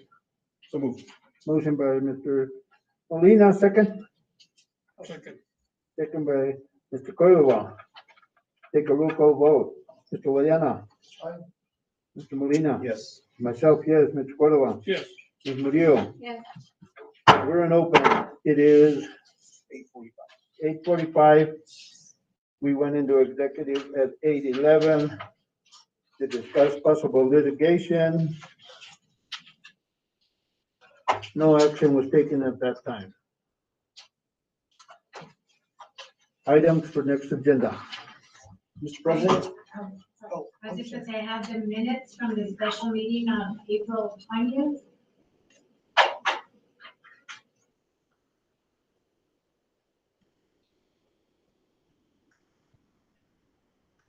That's all I have. Mr. President, can we, and I don't know if this, I'm sure it's not gonna be an agenda item, but maybe like new business. So I have received some phone calls in regards to the state of the golf course.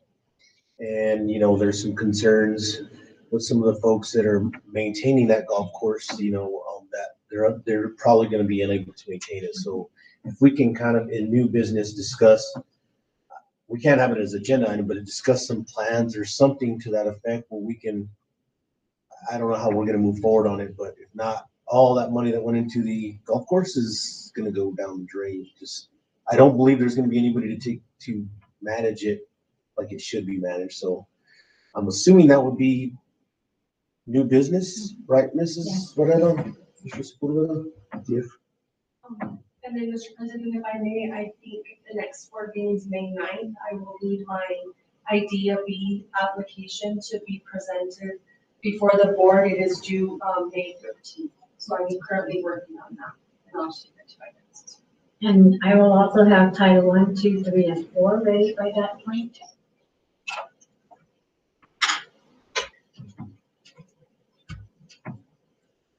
And then, Mr. President, Mr. Guadiana had wanted the censure review.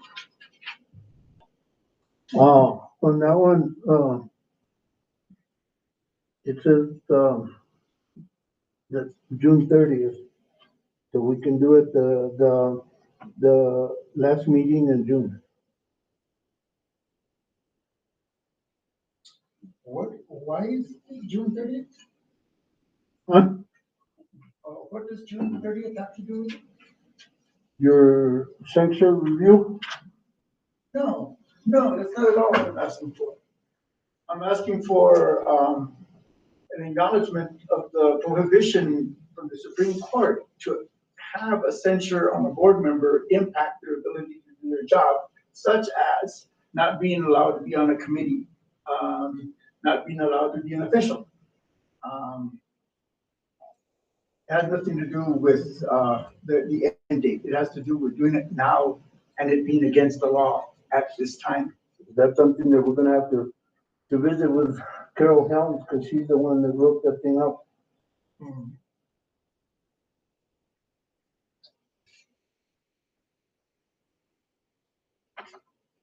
You want me to call her, or?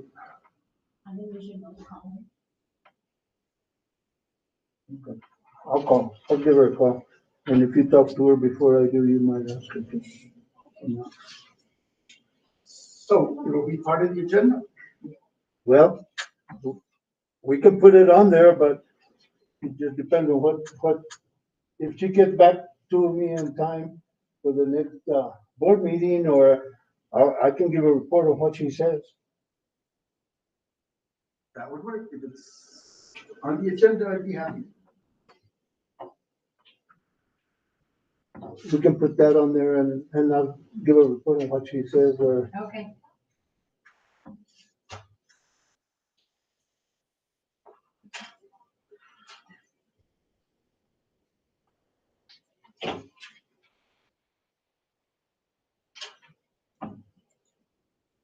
That's all I have. That's all? Right now. Anything else? Motion to adjourn. It is 49. 8:49.